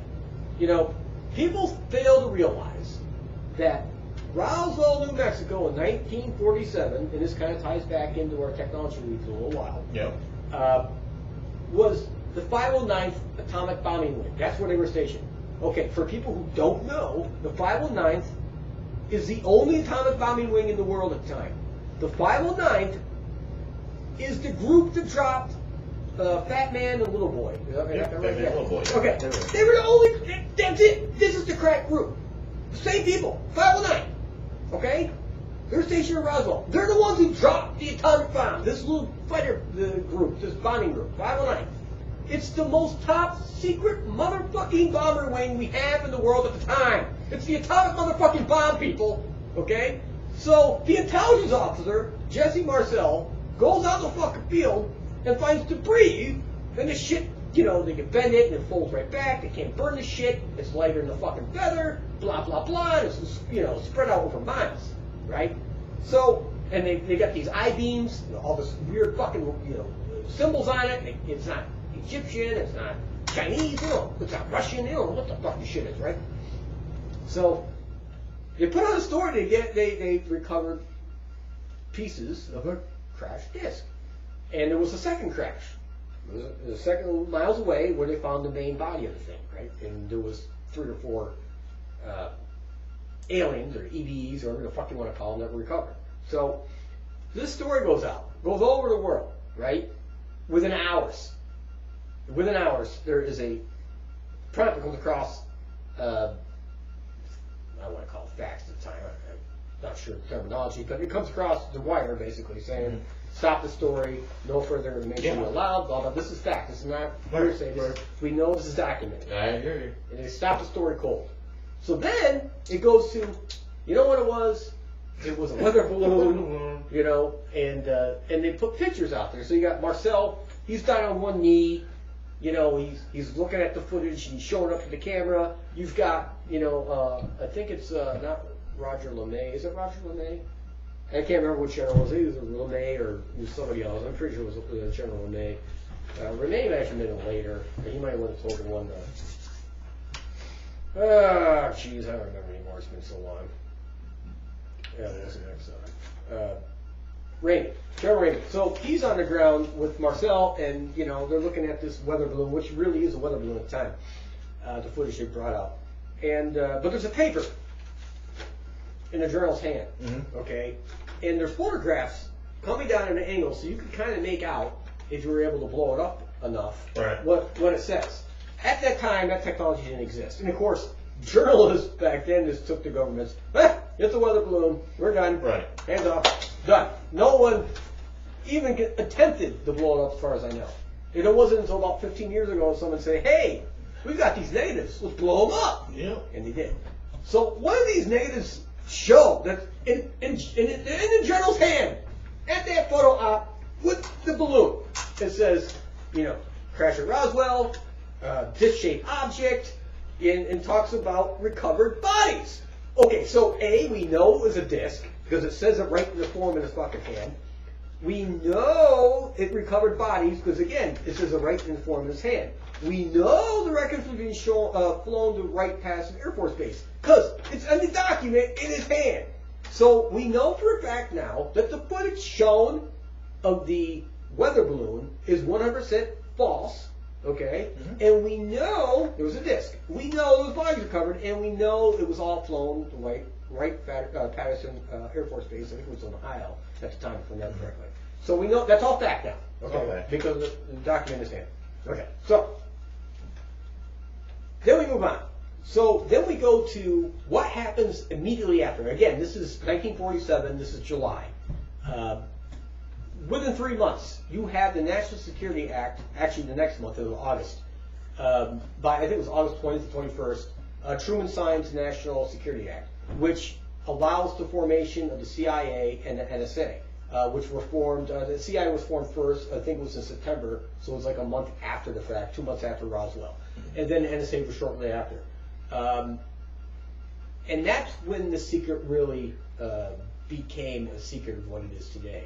And then, you see from 1950, again to the year 2000, that 50-year period, we see a leap in technology that exceeds all technology leaps combined before that time.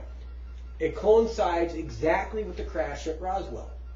To me, that's way more than a coincidence. Obviously, we were, back engineering or trying to re-engineer some of the technology we found, which is just, I'm sure it was millions of years above us. Millions of years. All right.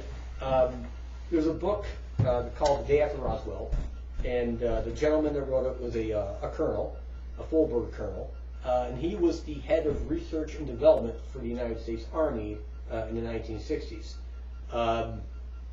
You don't get to be in that position unless you know what the fuck you're doing. And the Day After Roswell is basically how they would take the technology they found, because they only had limited resources with what they could do with research, and to figure out what this technology was. So what they were doing was they were filtering the technology out into special groups within major corporations in America. General Electric was one of them. Some of the defense contractors were one of them, and they would try and use and adapt what they could figure out from that technology into, modernizing it. It's just really fascinating. Day After Roswell is a book that everyone should read. It'll give you a good insight to how things were trying to be back engineered and how we did it. And I think it helps explain how we jumped from where we were to where we are today in technology. Yes, I would agree, and I think it also, to expand on that, I think it also explains why corporate America has become so intertwined with the U.S. government. Oh yeah, absolutely. And and Eisenhower was a terrible president, but in his defense, he warned us against that. He said you have to be ever vigilant against unwanted, influence, just words, into our, our political and religious and whatever systems but he was basically warning the American people in his farewell address that we have a problem. It's out of control. And he was basically saying there's a secret government at this point. It's basically what the man was saying. And he encountered it himself, and that's a whole different story, but we went over the show before. But he did definitely encounter it. I mean, anybody that threatens to invade Area 51 as President of the United States knows there's a fucking issue, because that's what he did. He threatened to invade it. Because he wasn't getting the updates he wanted. He wasn't getting the information out of Area 51 he wanted.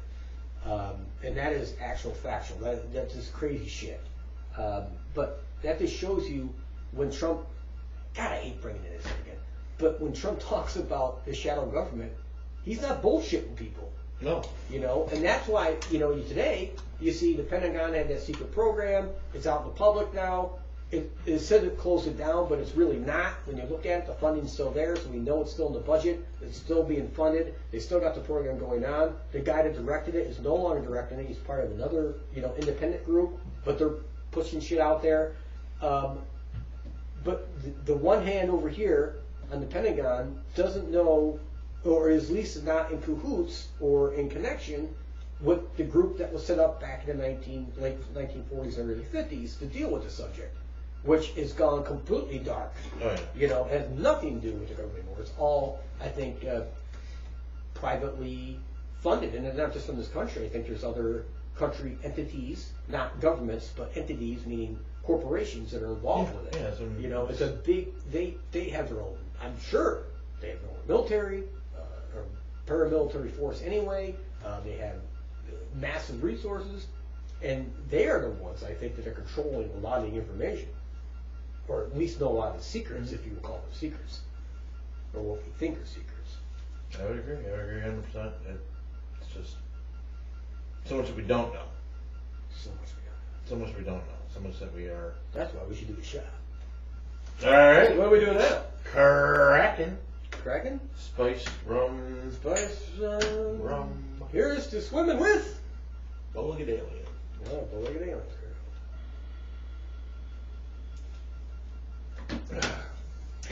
Oh, shit. Woo. I look backlash. Not quite as smooth as a cherry. Nope. That's a little rougher, guys. It's cracking. Woo. Woo. Anyways, giddy. Up. Yeah, I think again it's corporations, politics deeply entwined.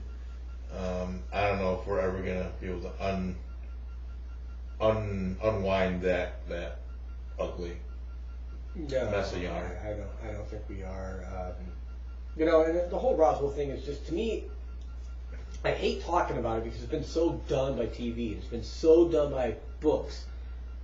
And I hate talking about it, but at the same time, it's so well documented and so well researched. Mm-hmm. It's not even, if you took the time to research it and look at the firsthand, testimony from witnesses that were there. There's sworn testimony, mind you, a lot on video at this point, sworn affidavits.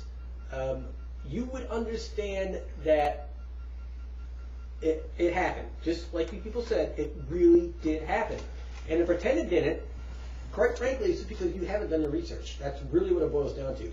And that's why I hate it, because it's been done so many times. Mm-hmm. But you're literally talking, there's over 1,000 first-hand witnesses now. Most of them are dead, but before they died, sworn affidavits. Mm-hmm. They didn't get paid anything. Why would people make this shit up and all their stories match? Why would that happen? That wouldn't happen, folks. You've got generals now that are dead, but again, on video before they died, they talk about Roswell. They know what happened. We'll get to that. Not today, but another show. I'm going to bring up generals and colonels and majors and captains. And admirals, by the way. And the information's there. Why would all these people lie? They wouldn't. The first director of the Central Intelligence Agency, okay, Hillenkotter, who was, Joint Chiefs of Staff during World War II for Truman, went on to become the first director of the Central Intelligence Agency. After he retires, he comes out and says, documented. It's in the news. Back then even, it's documented. It's not make-believe, it's documented. We know, he said, we know these UFOs are piloted by, I don't want to use the wrong term again, but he didn't say aliens, but he said by others. And it's up to them to make contact with us. He threw it out there. The man knew. He was the first director of the fucking CIA. Why would they lie about shit like that? And that's just, that's one person. One guy. What about all the astronauts that came out on record about shit they saw and what the shit they knew? It's crazy. When you listen to their stories and people are like, oh, they don't know nothing. I'm like, they're telling you what they saw. They're telling you that we're not alone. They're, in their own words, they're telling you this shit. Mm-hmm. We have so many more missions to go back to the moon. We stopped. Why did we stop? No one asked that question. Why did we just, that's it, we're done. There was so much more to learn. We didn't learn everything there is to know, obviously. We just found out, oh, gee whiz, there's water. No shit, Sherlock.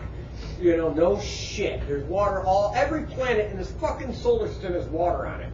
Maybe not Mercury. But everything else does. We know that now. Mars. Big shit's coming up on Mars real soon. Keep your eyes on Mars. We made this prediction. It's coming. You watch. It's going to shock the world. And it's been held back for so long. A couple of different reasons. You get tired of hearing. No. Get smashed here. Okay. How much time we got left? We got lots of time. Okay. So anyway, Mars, right? People fail to forget that Mars has run the whole Mars program for the 20 plus, maybe actually no longer than that, 40 years, has been run by geologists. Geologists study rocks. They're interested about rocks. All right. Once you find life, all of these people that are employed by NASA right now, all these scientists are out of fucking jobs because they're geologists. Then it's going to be taken over by what? Biologists. Right? This is why it's taken so long just to get the simple fact out that we know there's life on Mars, not in the past, right now. Micro life, get it? Don't get me wrong, but there's life. And we probably have really good evidence right now that there was once advanced life. Or advanced to where they can build a temple and shit like that, not like advanced like us. But the point being is, we know it's coming. All this shit's going to come out. So in my lifetime, you may not see it. I'm going to see all this shit. Thanks. That's fair. Thanks, Jeff. Yeah, no problem. So anyway, so I'll get off my Roswell shit, but I just had to point that out. Most well documented one. It's a fact. We know now, and just get over it. It happens. We know for a fact. Just get over it. It happened, and it caused the security state we live in now. The dark government, if you will, the black government, the dark forces, the shadow government. Black government was 3.5 years ago. Yeah, black government. Oh, jeez. The hidden government, secret government, the shadow government. Which brings us to our last subject tonight. Okay. As a child, I had brought up this idea in my mind, this great thought of a series of books, and it was that I would play the main character, obviously, and aliens invaded, or were coming to invade, and they surrounded the planet, right? But they didn't want to conquer the planet, you know, where they enforced their rule of law and shit like that. They were hungry, and they needed informants because they're like fat people.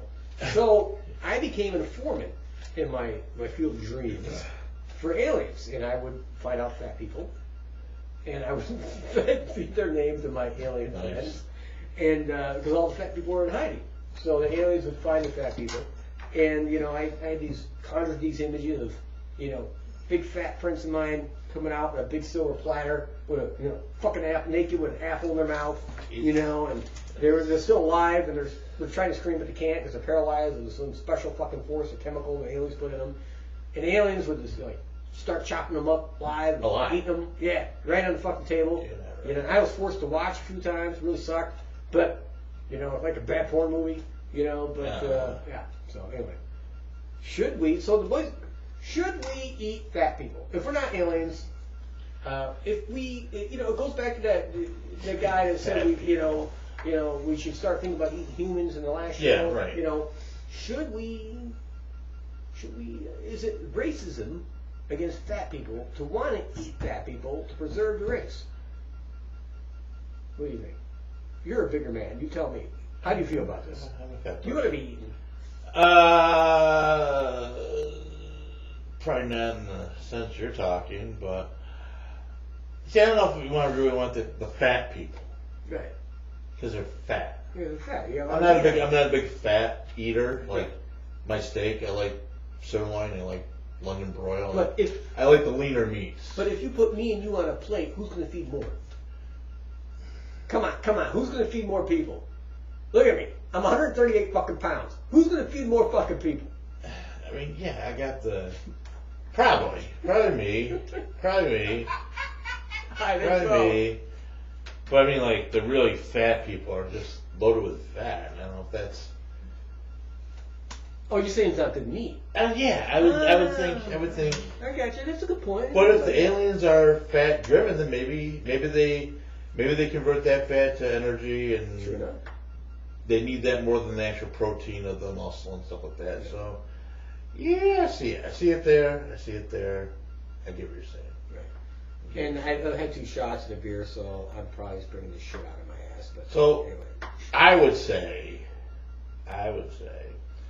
if that's the case, like if they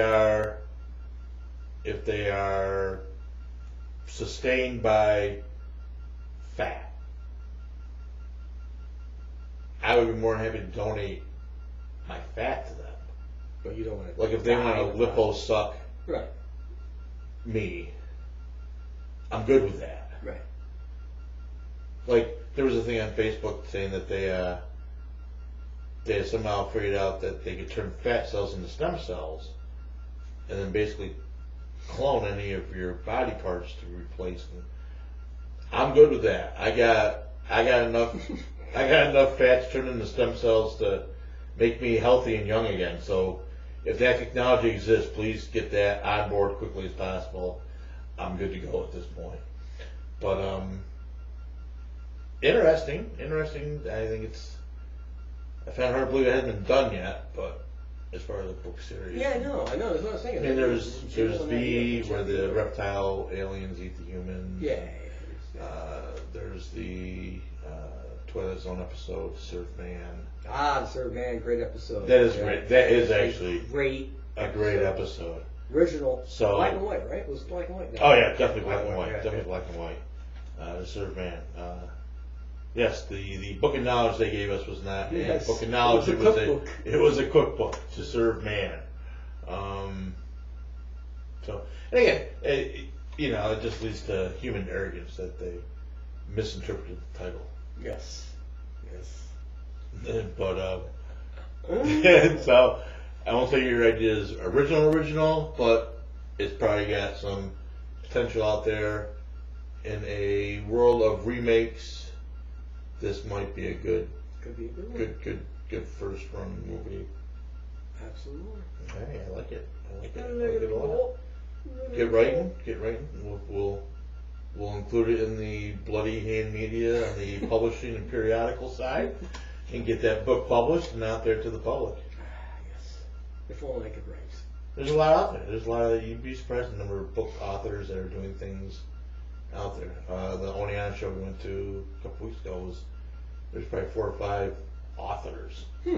Robocon had 2 or 3 original authors doing books and things like that. A lot of options out there. Fascinating. Yes. It is fascinating. As you were talking, another subject came to my mind. Did it? Oh yeah. And it's what sucks when you drink. These thoughts come in and then they disappear. Well, hopefully we get a chance to talk to them. Yeah, Did it disappear yet?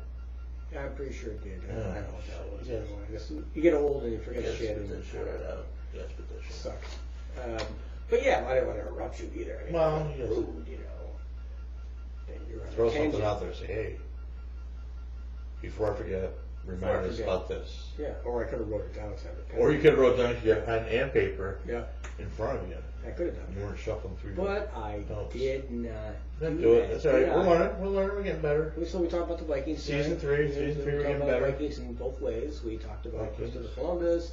We talked about Roswell. We talked about Earth changes. We threw Trump here, there, wherever. We talked about Night Siege over New York State, Hudson Valley region. So we hit a lot of different things. Did a lot of different things. It was a very well-rounded program. It was a well-rounded program. Not a lot. My ex-wife became well-rounded. I got that in there. Feed her to the alien. Yeah. So, oh my God! I know what. Damn it! Just hit me. All right. So quick, out with it. I know someone close to me who, for whatever reason, was able to get their insurance company to cover genetic testing for all this different shit. And the genetics person she went to, PhD, this doctor, is a female, and 10 years ago, this female worked under another doctor who's now world famous, and he made a direct correlation between breast cancer and colon cancer. And at the time, it wasn't believed. Nobody wanted to believe it, blah, blah, blah. And it was only in Ireland was he able to really push his ideas out. I know it sounds nuts, but this really happened. Anyways, now it's accepted that there's certain genetic markers that we know connect breast cancer and colon cancer. So anyway, someone close that I know very well was at this geneticist today, having all kinds of genetic shit done. And in this conversation, because this particular person I know is very inquisitive, very smart, started asking questions about genetics. And they were talking with this very established person about genetics. And this very established person was telling them, well, about 10 years ago, we noticed a change in genetic code for some human beings. And this person looked at me in this conversation, and I looked at that person in this conversation, and we immediately went back to hybrids and hybrids and aliens. Hybrids. And before this discovery, every human being, genetic makeup was different in different ways, but the basic compound, how it was formed, right. the chain, is exactly the same. Right. And all of a sudden, there is now a difference in some human beings, a small percentage of how that genetic makeup is made. And they know this for a fact, it's not make-believe. But there's a small percentage that their genetic makeup does not follow the patterns that have already been established. Mm-hmm. It's really fucked up shit. And it's only about 10 years ago. Meaning, it goes right into my timeline about alien abductions, hybrid aliens, and now the hybrids, which, you know, are the, so you have the hybrids will mate with a human, okay, the human will become pregnant, that human will carry a child to term. That baby is a hybrid, and it will mate with other humans. So you have the second generation hybrids going into effect now. And their genetic makeup would most certainly be different in the way it's formed. I mean, this is, to me, is just fascinating shit. And this kind of like reestablishes my whole timeline of everything. I knew there was something else funny tonight, and bam, that was it. I didn't write it down. Because I just got this information today. It's like last minute. Yeah. I'm at the gym, actually. I'm at the fucking gym getting this information. Trying to work out. I'm like, are you fucking kidding me right now? I'm trying to remember all this shit. Yeah, so. Fascinating. It is fascinating. We need to probably revisit that subject. Oh, absolutely. And then do you see the shit? Did we talk about this last show? I don't remember. Did you see the shit robots are doing now? The cyborgs and shit? It was on the news. These things are doing flips in the fucking air, twisting around like gymnasts and shit, and doing heart rails and, you know. What the fuck? Yeah, I mean, it's cybernetics from that standpoint again. Asimov, the guy that fucking wrote all the robot books, like iRobot and shit like that. I'm reading one of his books right now on top of everything else I'm reading. This guy was fucking genius. This guy shot his shit, you know, saw this shit 40, 50 fucking years ago. This guy saw this shit coming. Genius. Fucking genius. But it's happening. It's happening right. And, you know, Elon Musk there, the head of Tesla, and what's the space group he's in? What's that called? Something X, Rocket X. X, whatever, yeah. So anyway, and I remember, folks, I'm sticking to this prediction. Get out of Tesla, the company's going to fail. Just throwing it out there before I forget. And if you haven't bought gold and you have the means to, it's like $11.50 an ounce, $1,200 an ounce. Buy it, but buy it in the actual form. Don't buy the shit on the internet. But buy the shit in the actual form. You can actually buy it and put it in the safe. My prediction is that Trump will go back to the gold standard, which will make you go to at least $10,000 an ounce. It may even go as high as $100,000 an ounce. So this is my prediction about how to get rid of debt. It'll go back to the gold standard. Okay, get that out of the way before I forget. But going on this, what was I talking about? Elon Musk. Yeah, Elon Musk. Yeah. So Tesla, get rid of it. It's gonna fail. The company's going down. Trust me. He is a big artificial intelligence fucking freak. This shit's gonna kill us type of guy. Like, this is Terminator shit. And and he's right. I think he's absolutely right about a lot of this because I'm watching these robots develop physically what they can maneuver, the chemistry that they're using with the bionics, if you will, and then the artificial intelligence, where what we know was the Facebook's guys, they came up with the artificial intelligence thing, they had to shut down because the shit was self-learning. Well, it became self-aware. They had to kill the fucking thing. Gates just gave Musk $1 billion to put towards artificial intelligence program. Well, and you know, and that's weird because he is really against that shit. He's like, that is going to be our downfall. I don't think he is. No. I don't think. I think he thinks he can one better it. He's got that doctor complex where I can sidestep the landmines involved with artificial intelligence.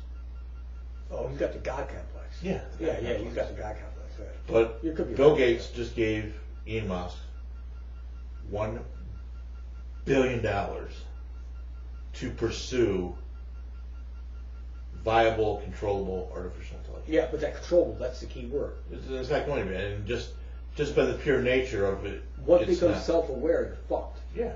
It's not controllable after that point. Right.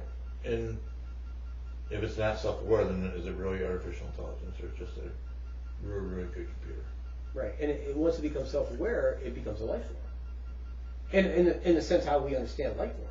Well, God, I hate going back to this. Star Trek did a great. But would we recognize it as a life form, or we just try to enslave it? Well, which is just going to piss it off, and it's going to want to be free, right? And it's going to have the capabilities to do I that. can't do this. Why? If you go to Star Trek Next Generation, they did excellent episodes about this with Data. Yeah. There was a big episode about is he sent in or not sent in, and it goes back to our. Yeah, they actually did a court case. But this is where you're right. This is where we're going though. I mean, this is the direction we're heading. You know, where I think in your lifetime you're going to see it. I guarantee it. You're going to see artificial intelligence. I mean, to a degree that it's really. I think we need to ask ourselves what. Just because it's not biological does not make any less viable than we are. But this is again.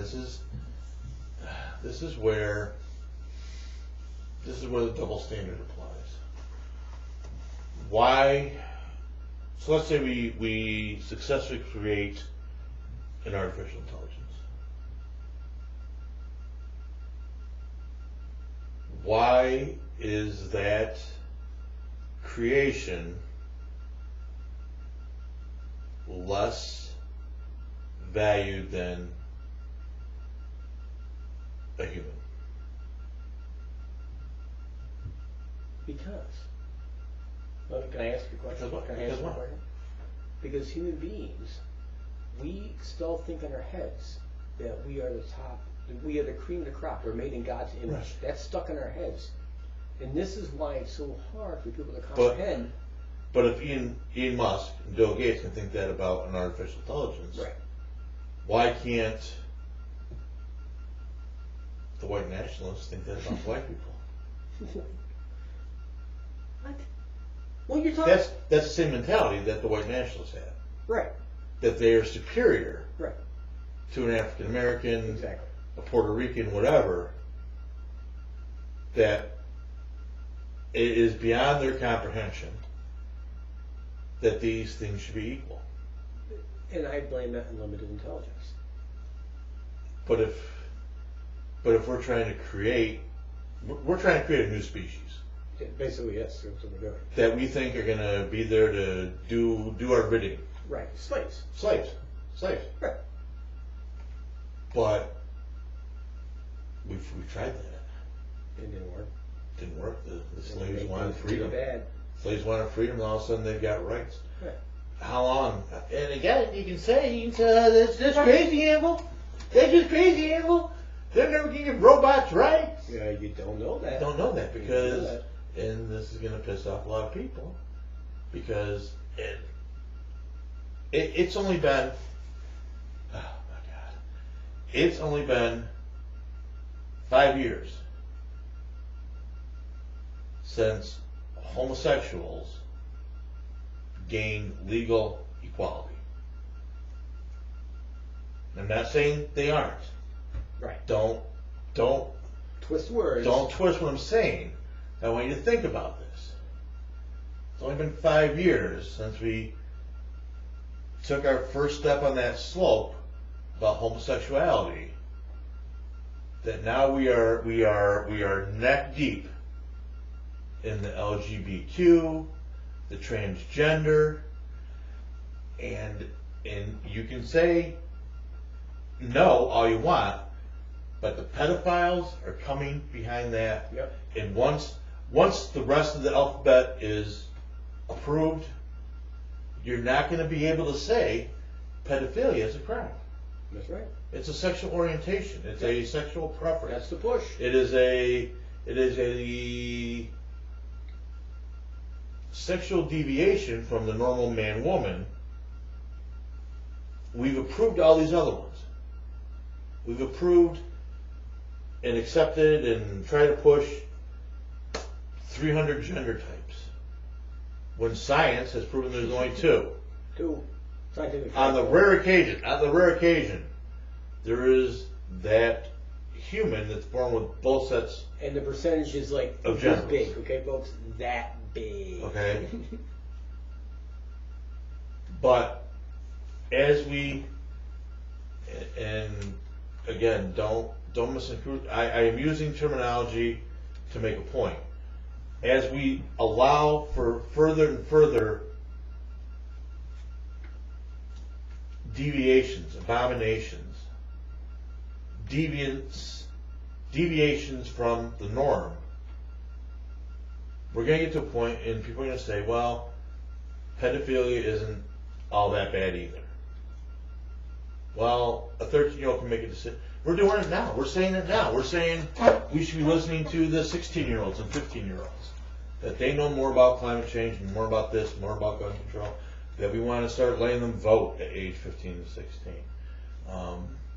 What's next? And there are prodigy children out there that at age 9 are graduating from colleges. And is it huh? Hubert's, sorry. Hubert's again. And is it fair for this person who was 9 years old and just graduated, top dog at Cambridge after whatever, and the Doogie Howser syndrome? You got a doctor that can do brain surgery on you, but it's not allowed to have a drink. Not allowed to vote.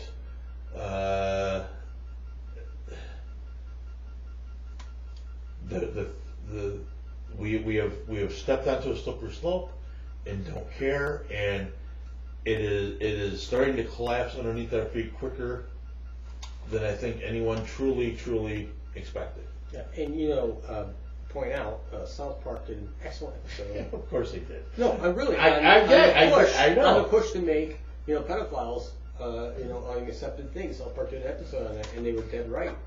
They nailed it. And Mambla, that was the name of their group. Men's who love small boys or some shit like that. But anyway, and then you get the whole Catholic Church thing, and speaking of the Catholic Church, what did the Pope talk about this week? Or last week? It was like Thursday or Friday. Do you know what he said? He said he's considering making celibacy a thing of the past. Since it's been 400 years since it's been in effect, but meaning Catholic priests will have sex and get married. That's what the Pope is thinking of doing. Totally reversing the Catholic Church stance on priests not being able to marry. Which is gigantic, by the way. It's huge. It is huge. And I think it goes back to the pedophile thing, where maybe if we didn't have so many gay priests, or not gay. Let me back up, because that's going to piss off a lot of people. And didn't mean it like that. It sounded bad. I'm going to say gay. That indicates that gays are pedophiles. That's not what I meant at all. But there is a gay culture within, and this is a fact, I'm sorry, but it is, within the priesthood. Now, this doesn't mean that because they're gay that they're pedophiles. Well, no. What it means, though, we do have a pedophile problem within the Catholic Church as well, obviously. It's beyond doubt on that. It's not even debatable, okay? So it's not. It's fact. And I think this is the Catholic Church way of saying, well, maybe, if we get away with the celibacy thing, we can get away from, all the sickness within the organization. And you know what their claim is? Get this. Their claim is they can't find priests. And I'm making this up, folks. Research it. We can't find priests to serve in the Amazon because of the celibacy rule. So because you can't have sex, no one wants to serve in the Amazon to be a priest. Are you fucking kidding me? That's the reason? Yeah. Yeah. There's a huge demand for Catholic priests apparently in the Amazon, but no one wants to do it because they're going to be celibate. Are you fucking... Where did they come up with this shit? I'm not making this up. Research is what he actually said. I ain't making this up. This shit's nuts. Crazy fuckers. I'm Catholic. I can get away with this shit. Yeah. They're fucking nuts. I'm not saying here that I'm against homosexuality. Not my preference. I'll put it that way. I would hope not. Not my preference. But I think we are so, and again, I think this goes back to how today's world, everything is push this, push that, push, less than 5 years, gay marriage, then we get into the LGBTQ, and now we get into the pushing children to be drag queen stars, and children drag queen this and that, and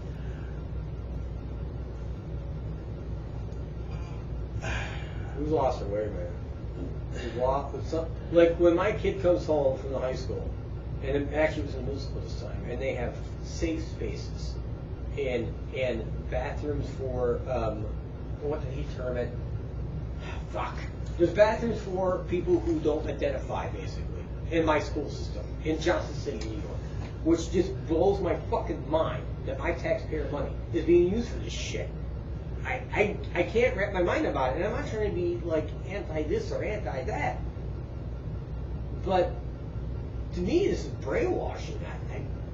A child doesn't understand shit about life, let alone themselves, so of course there's questions about their sexuality. I get it, because every kid goes through that, but the idea to reinforce this idea that, you know what, you're right, you were born a man or a boy, but you're really like a girl, so we're going to push that aspect.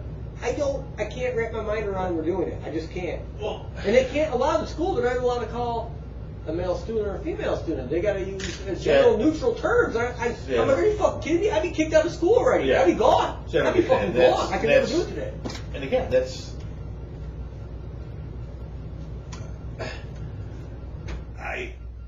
If you look like you hear me say he, if you look like you say she, if I get it wrong, I apologize.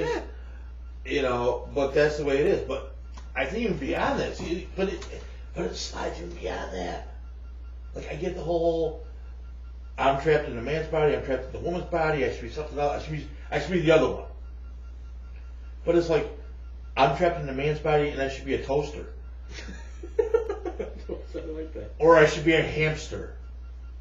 I was a fish. Or I'm a fat white guy, but I'm really a pregnant black woman. I was a fish in the former life. We'll get to that in a minute. In a former life, I was a fish. I'm not kidding. I was goldfish. There's got to be. It's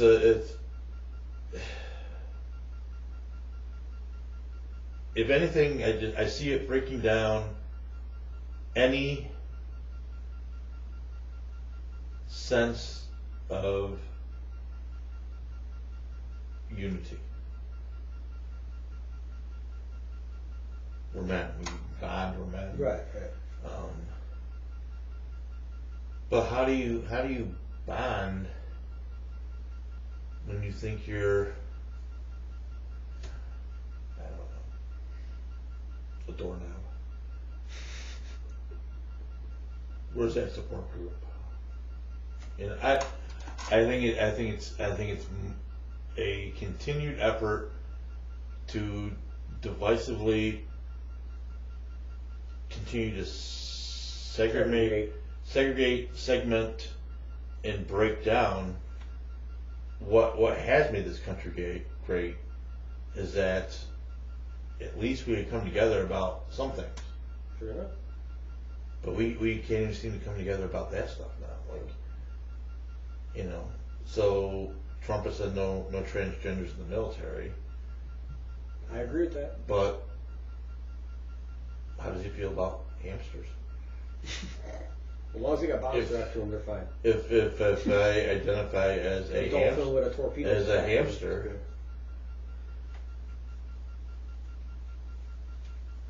I mean, it's a great dodge, I think. When you fill out your paperwork, your GI 47-E, and you put down male, female, other, and you check other and put hamster. Okay. You're good. We'll pass this time. Well, no, you can't because I want to serve my country as a hamster. I think the hamsters could bring a lot. Very good. The squirrels too. Squirrels and chipmunks. Squirrels. I get them all. Alvin! Theodore! What's the other one? I don't remember. Theodore, Alvin. I don't remember. Shit. All right. So anyway, so my fish story. I remember distinctly. This is a memory from long ago. Yeah, you were a fish. I was a fish. I'm making this shit up, folks. This is actually what I remember. And I remember. I know it sounds sucky, dude, but I remember this like early childhood. And I remember being in a fish tank, like one of those little bowls you see, like in American Dad. Okay, and you got Klaus in a stuck in fucking, little fish tank. That was me. But I was in an apartment, and it was a small apartment. So they put the little fish tank in the kitchen. I remember being next to a refrigerator. And I remember looking out the fucking bowl, and it was all distorted because of the way the glasses. And it was a woman with dark hair, and she had a daughter with dark hair as well, but there was no man present. I don't remember seeing a man. I remember going, this really fucking sucks. You know, and I'm like, this is what life is? This is it? I remember those thoughts as a fish, going, you gotta be fucking kidding me. This is it. I'm a fucking fish in a fucking, in a bowl, in a little fucking dinky fucking apartment, in a fucking kitchen, next to a fucking refrigerator.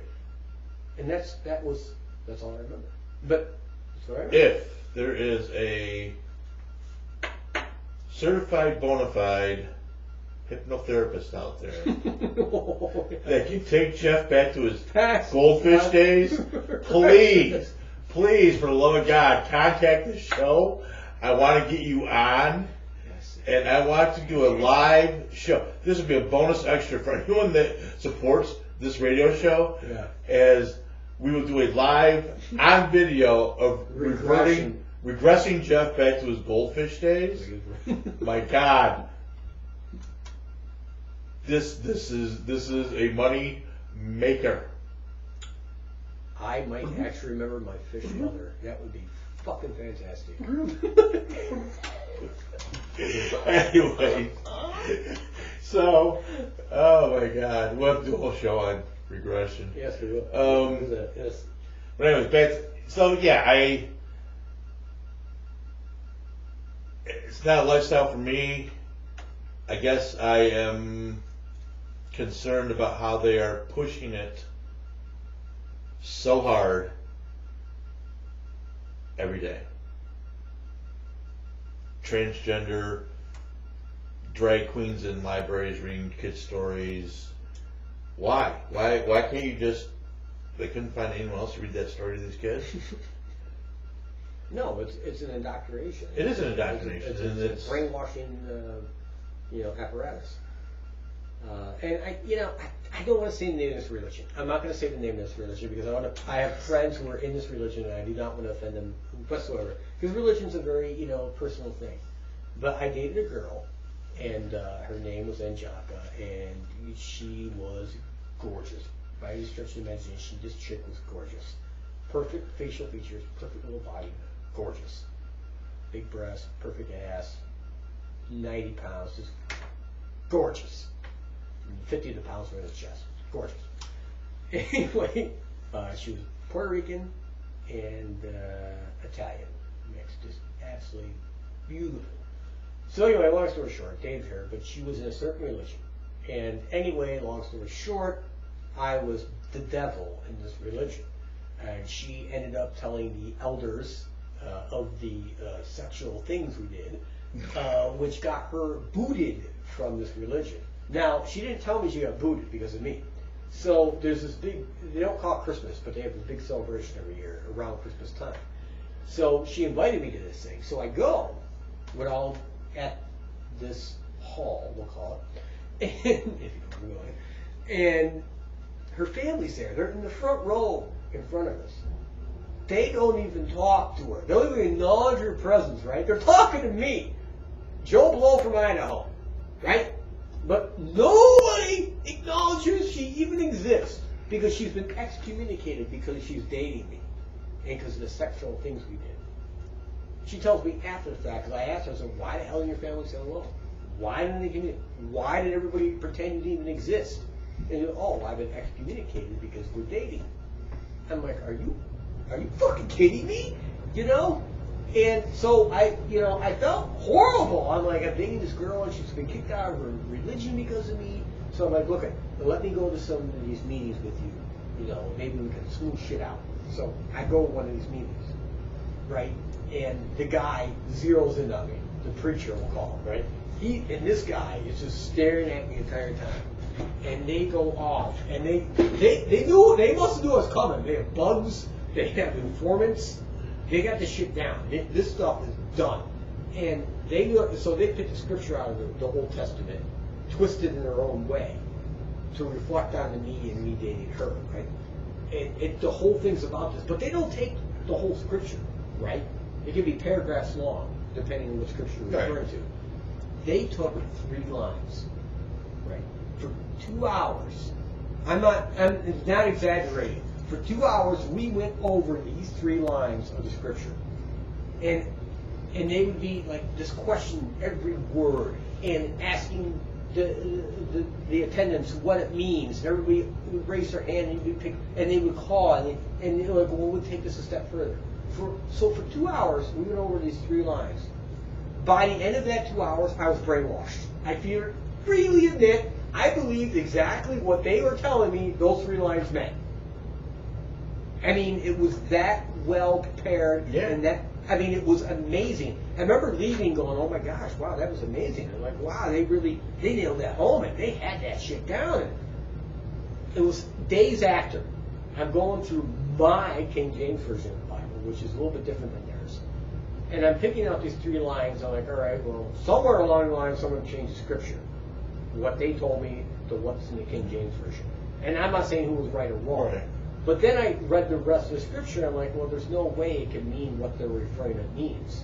And then I'm like, oh, they brainwashed me. The motherfuckers got me. And I remember sitting there so amazed, as intelligent as I am, that I could be brainwashed after 2 hours. But it happens. What was the whole point of this conversation? I don't even know. But the point being... brainwashing children.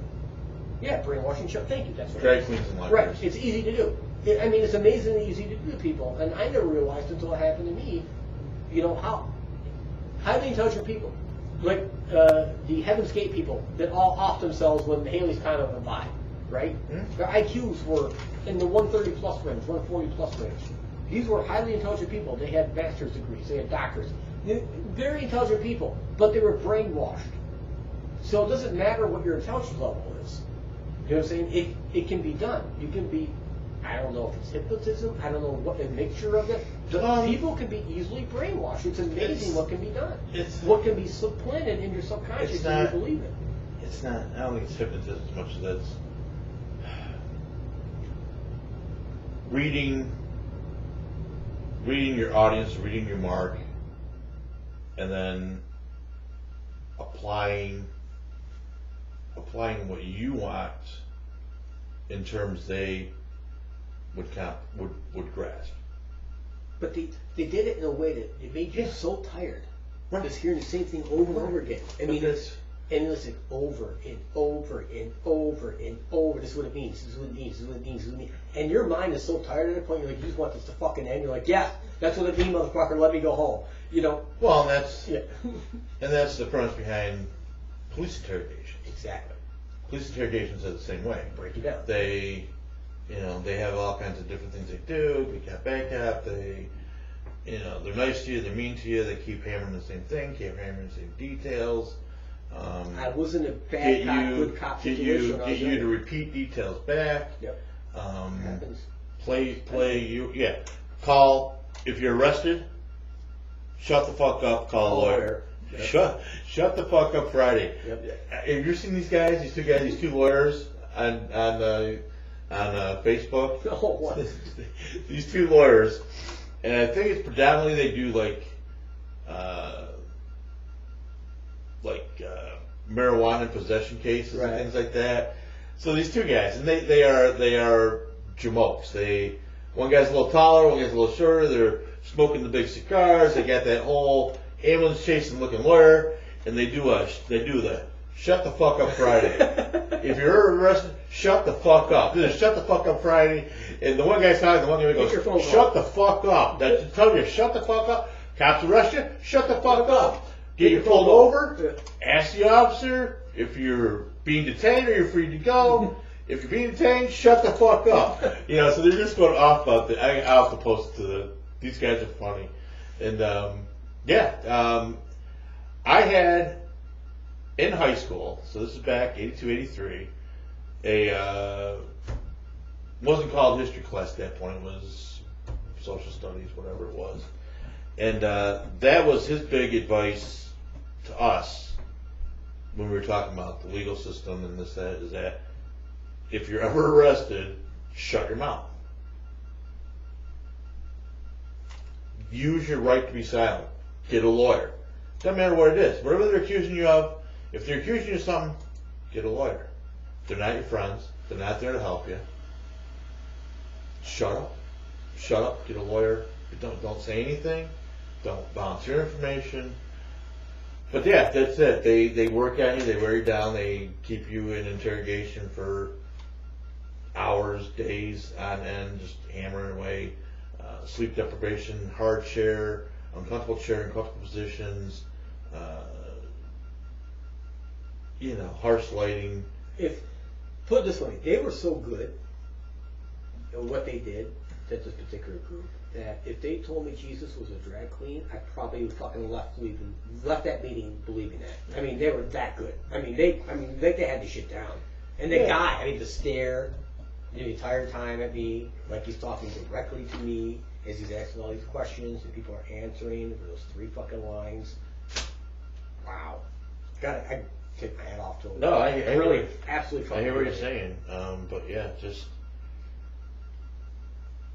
Years later, I may have walked into one of these places, not naked and straight through, and ran back to my car and drove off just to say fuck you.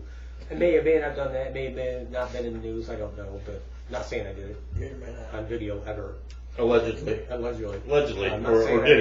Or did he? Maybe crossed my mind. Or did he? Or did it? Or did it cross his mind? Look up news stories from about 10 years ago. Anyway, anyway. We're a quarter after 2, so we're a little over 2-hour mark, which is fine. Let's wrap this up. Let's wrap it up. It's been a good show. I will finish this off tonight. Okay. We're still working on what we're going to say at the end. After a year, we probably have something. I came up with some shit. It really sucked. But next show, we are going to do Is Godzilla Real? Godzilla Real.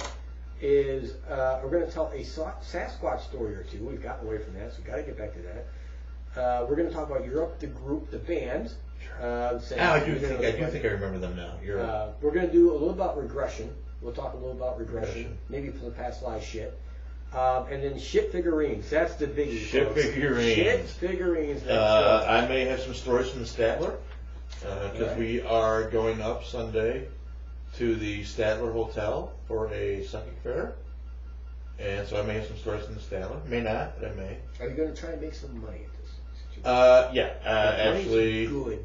Actually, double checked with my doctors, double checked on my leave of absence.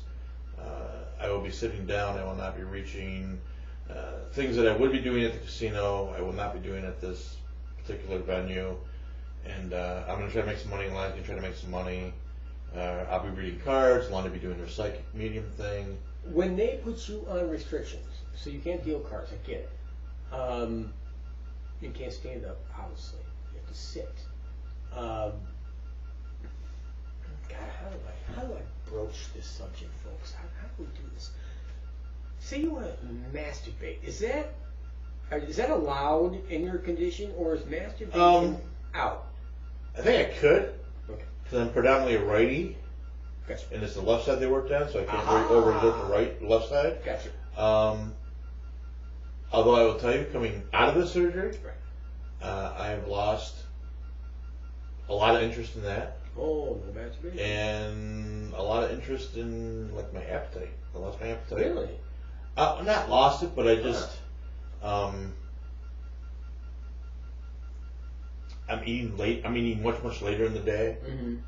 Like when I get up, and I necessarily don't get up at the crack of dawn, but even when I do get up early,